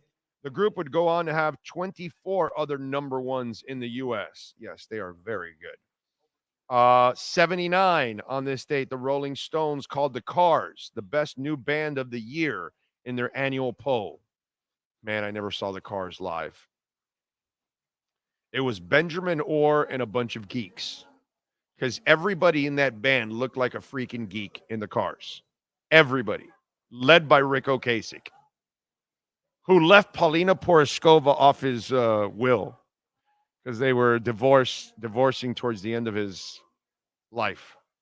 So he held it against her and all that. She still looks great, by the way. Paulina looks fantastic. But Benjamin Orr he would sing, I don't know, about 30-40% of the songs, right? And he was a cool cat, man. He was the only guy on the Cars that looked like a rock star. All you got to do is go back and watch videos if you want of the Cars. And the bass player is the other singer. Rick Ocasek sings about 60% of the songs, I want to say, 60, 65. But Benjamin Orr sings a lot of songs. I think there's a lot of people in this world that have no idea that the Cars have a second singer. To be quite honest, I think most people that don't know, they know the Cars or whatever, they think the tall, skinny Rick Ocasek sings every song, which is not even close to being true. And even some of the bigger songs, some of the best songs they've ever had, are sung by that man. So it's kind of weird, you know. Benjamin Orr is he had a nice hit by him. It was called "Stay the Night." Look up Benjamin Orr and "Stay the Night." A lot of you will know that song. They're older, young people won't, but you might like it if you give it a go. But he's the only guy that truly looked like a rock star. Everybody else looked like a freaking geek on the Cars. But what a great band. Great band, great music. I actually think the Cars are underrated as hell. They came up with so much great music. They are really, really underrated. Anyway, in 83 on this date, the Allman Brothers lost bassist Lamar Williams to lung cancer at 34. The rocker had joined the group in 72 after the death of the original bassist Barry Oakley. In 94, Alice in Chains released their third EP, Jar of Flies, which debuted at number 1 on the Billboard 200, becoming the first ever EP to do so. In 96, the Rolling Stones chose the Smashing Pumpkins' Melancholy and the Infinite Sadness as album of the year. What a great album that is, period. End of story. In 2006, Motley Crue received a star on the Hollywood Walk of Fame. And that, my friends, is what happened today in music history. By the way, if you want to see a little Bob Dylan is continuing his never-ending tour. March 1st and 2nd, he'll be at the Broward Center. He'll be in Clearwater March 5th and 6th, Fort Myers March 7th, Orlando, Florida March 9th and 10th, Jacksonville the 12th, Athens, Georgia March 14th and the 15th, Charlotte, North Carolina March 17th, Fayetteville, North Carolina March 18th, Asheville March 20th and 21st, Louisville, Kentucky, March 23, 24, Knoxville, 26, Nashville, March 27, Memphis, March 29 and 30, Springfield, Missouri, April 1st, Wichita, Kansas, the 2nd, and Dallas, Texas, the 4th. All right? So if you want to go see Bob Dylan, you can go see him. I'm not much of a Bob Dylan guy. I've seen Ozzy Osbourne several times. Saw Black Sabbath too. And Ozzy, as you all know, has had a lot of health issues. So now he is trying to put together a goodbye concert. Now, it won't be a tour because he can't tour. He's going to physically try to just do a show or two here. And so a couple months ago, he admitted he might need to accept the fact that he'll never play live again due to his deteriorating health. But according to his wife, Sharon, the 75-year-old rock icon is planning to play 2 more shows before officially retiring from performing. Sharon revealed the news during a performance of her Cut the Crap stage show in London. He won't tour again, she said, but we are planning on doing 2 more shows to say goodbye, as he feels like I've never said goodbye to my fans and I want to say goodbye properly. We will do it in Aston Villa, where Ozzy is from. His voice is still absolutely perfect, and all the time he's been off, he still does his singing lessons, so his voice is perfect. And he can joke, yeah, he has all these melodies in his head, but if you don't like his music, you can't like Ozzy, and he just draws you in. Sharon also shared some dark revelations from her show, admitting that she attempted suicide after discovering Ozzy had an affair.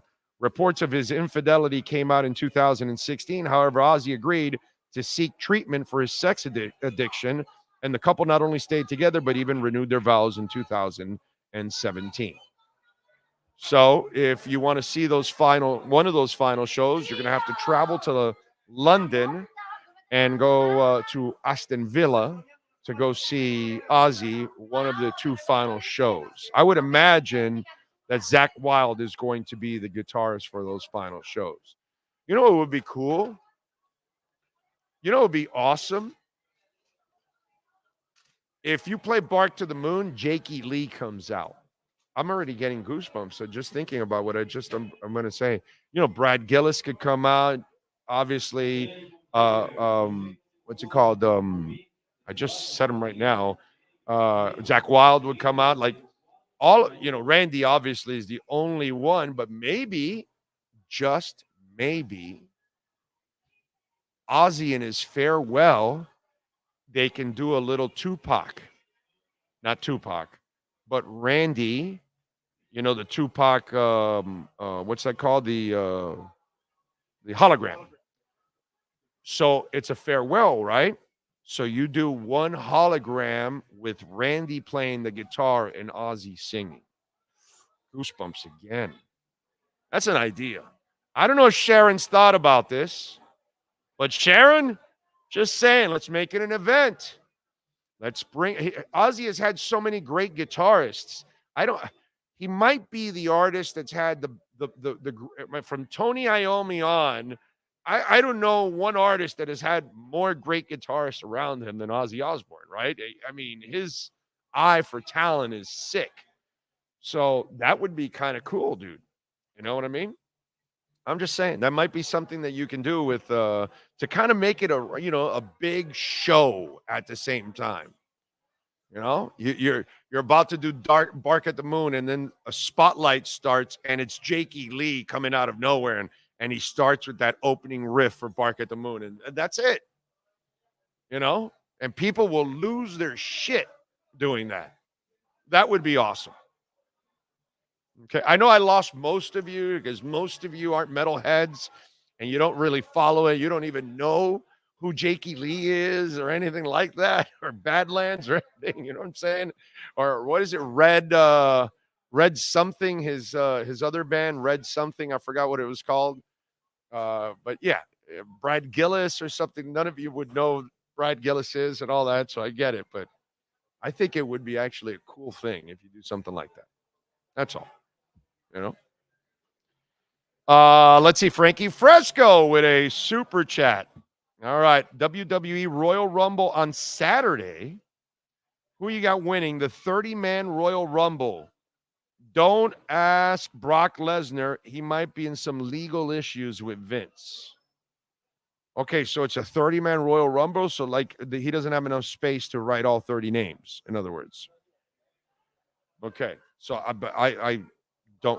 I don't know the names. All right, I'll do my top 5. So at least you got 5 names to choose from. Okay. Gunther, CM Punk. I'm not picking him. Cody Rhodes, LA Knight, Frankie. Give me one more. Not Fresco. Not Fresco. He doesn't wrestle. No. I'm trying to think of one more person to throw in there for the 5th.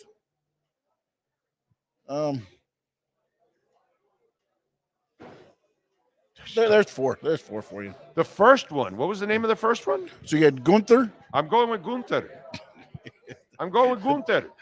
That's who I picked. I'm Hans. I'm Franz. We're here to pump you up.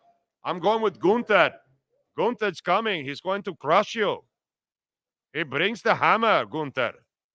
I'm going with Gunther. You almost sound like him. But the only problem with Gunther winning it is he thinks the pay-per-view is Sunday. The pay-per-view is Saturday. So he's got Mike McDaniel. He might not show up the right night. No, he made a fluff on the Monday Night Raw in a live interview. McDaniel can't get the right down. He can't get the right date. the right date. He's gonna show up the wrong day. All right, man. But anybody named Gunther, I am not going up against anybody named Gunther. No, can't do that. And also, they did throw maybe a possible surprise entrance. Like The Rock. There's always a couple surprises. So you had The Rock and Hogan have been thrown out there. Hulk Hogan at like 79 years old. He's gonna in a wheelchair. Oh, but what's gonna happen is he's probably gonna be entrant number 1. They're gonna do the whole Royal Rumble, and then he'll finally make it to the ring within the hour. Because what they do is the Royal Rumbles every 30 minutes. 30 entrants every 2 minutes. A new person comes out. 1 and 2 start every 2 minutes. So they can have him be number 1. And by the time he'll get out there by like number 15 or 16 in the Royal Rumble. Okay. Steven Gonzalez says, I got CM Punk. My wife saw Bob Dylan at App State in the late 80s. He said, what is a Tar Heel anyway?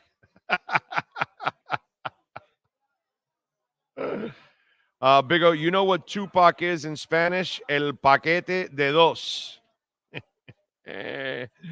Tupac. Man of 1,005 holds is going with LA Knight. Okay. Let's see. Yes, we know Atlanta picked Raheem Morris over Bill Belichick. The Cars' Greg Hawkes was ahead of his time on the keyboards and defined their sound. Ben Orr was the bass player and a nice vocalist. Yeah, bro. Benjamin Orr was the only guy that looked like a rock star. That's all I can tell you. Not only was he a terrific singer, but he was the only guy that looked cool on stage.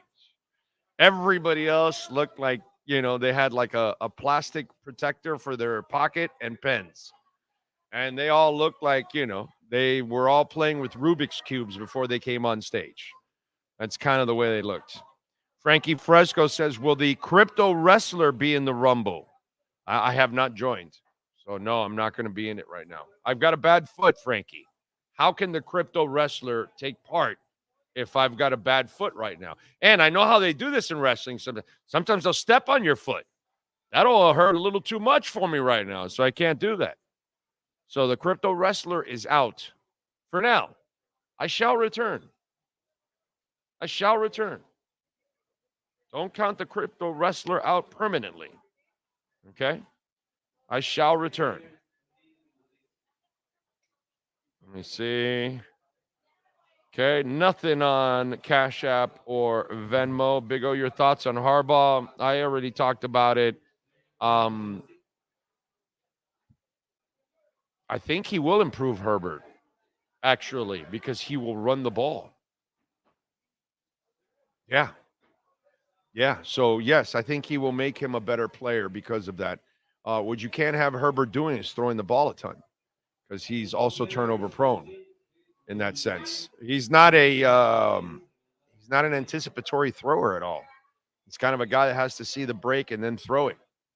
And so he's a guy that can he'll take some chances, and sometimes they're too risky. And that's why he's had his issues with turnovers, especially in key moments at times. I think Harbaugh will settle him down a little bit, and he'll do what he needs, which you got to run the ball, bro. You got to run the football, and he will run the hell out of the football. I will give Harbaugh that. Mad props for that, and I'm hoping McDaniel does the same thing here with Tua to kind of help the offense a little bit, because he continually puts the offense in a terrible position. So yeah, I think he will definitely improve Herbert. Herbert will have a more fundamental environment, which is what I'm hoping Tua could have to help him, like other quarterbacks around the league get helped. just like the guy that's in the NFC Championship game right now with Purdy. They run the shit out of the football. And the Chiefs will even run the football, even with Pat Mahomes. The good thing is with Pat Mahomes, the Ravens they are number one in the NFL. They run the ball over and over again. And the Lions will too, by the way. Oh, let me see. The Lions, see? Well, Gibbs had 74 yards on 9 carries last week. Yeah, they did. Yeah. They were on a roll last week. They were hot last week. They were hot. But they'll run the ball too. And you gotta be committed to the run, and we're not. But they will I was gonna say San Diego. They will in Los Angeles. That will help Herbert out. No doubt about it. Yeah. Peter, you want to what Peter? How about Mike Vrabel for that's just stupid shit. Anyway, what's it called? Yeah, they'll pound you with Pacheco. No, I mean, and Pacheco runs so hard, man. He reminds me so much of the Dallas kid that killed himself recently. Accidentally, he was working out in his hotel room or something, and he had the heater on because he liked to have the heater on. And the guy that ran really hard, what's his name? I love his running style for the Cowboys. He didn't have a long career. He might have played 6-7 years or something, and 5 of them were excellent, because he ran hard, dude. Just recently died, bro. It was who? Marion Barber. That's it. Pacheco reminds me of Marion Barber. Exactly the same kind of player. Runs with the same kind of anger. I love it, bro. Love it. I was a big admirer of the way Marion Barber played the game of football and how he ran.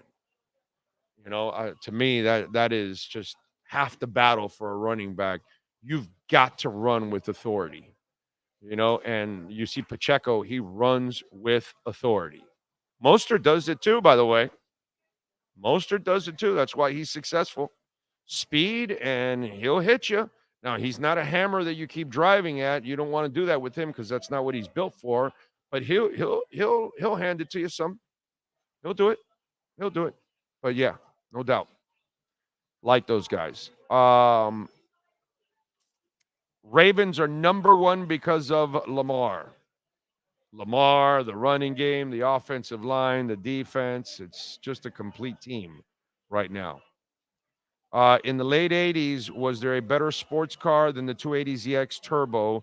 You took me back when you spoke of there is no better engine in the world ever than the inline 6 from the 280. That I will tell you. I don't know about turbo, but I'll tell you that the best engine I have ever owned in my life is the inline 6 by the Datsun 280ZX.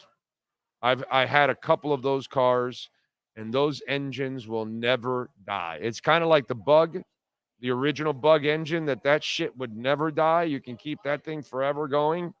Those Bugs would last forever, dude. Well, the inline 6 for me is an engine that they purposely don't build anymore because it was too good. That's the way I look at it. I own a couple of those 280s, and it's my favorite car of all time, the 280ZX. That's my favorite car of all time. I had a blue one and I had a white one, and the only reason I lost the blue one is because my cousin totaled it. He went off the highway and rolled, and actually went through the T-top, and the guy ended up with just a cut on his head and a broken forearm. Do you know the luck it takes to just have your head cracked a little bit?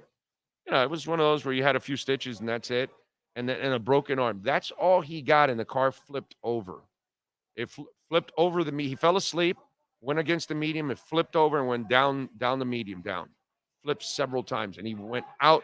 He easily could have gotten run over by the car rolling, and he didn't. He got catapulted out that he didn't even get hit by the car.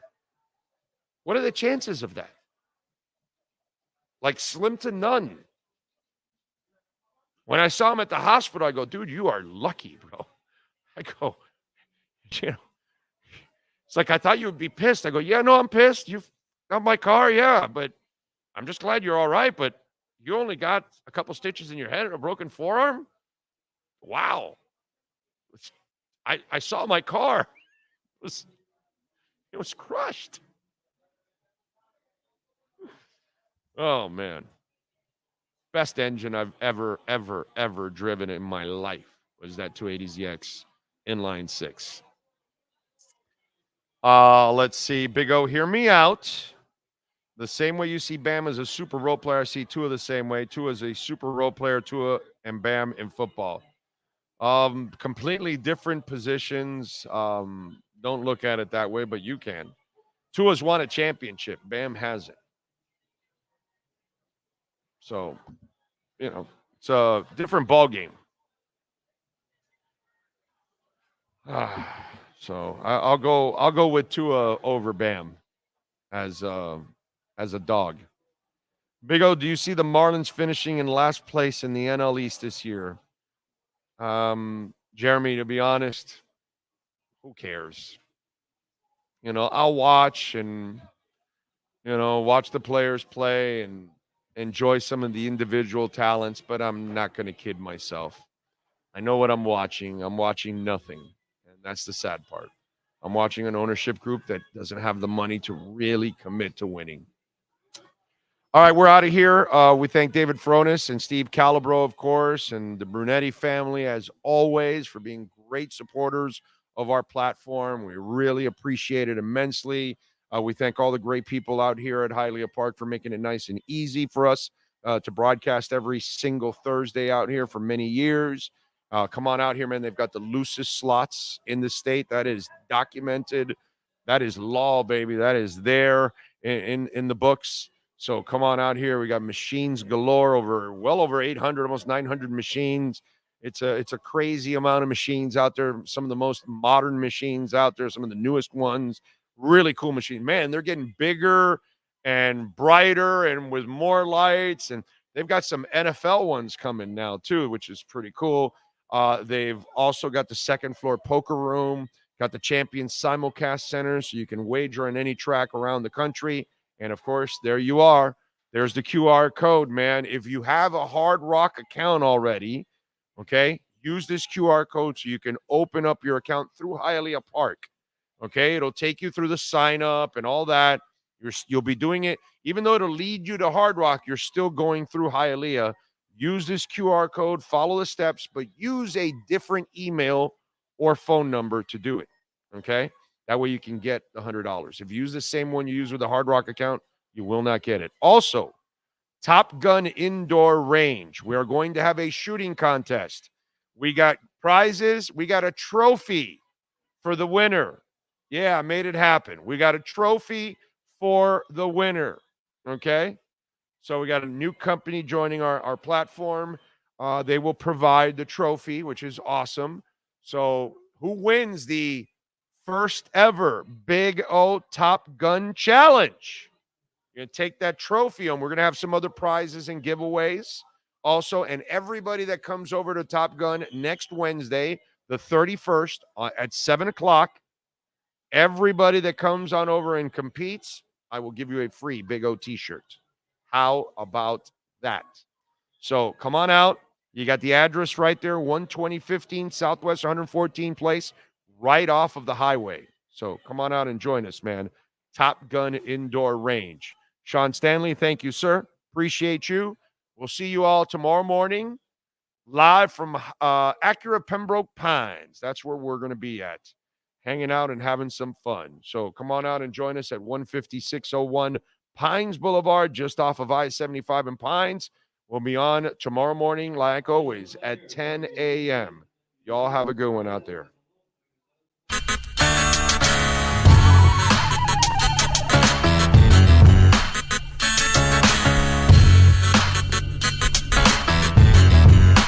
This is the Big O Show.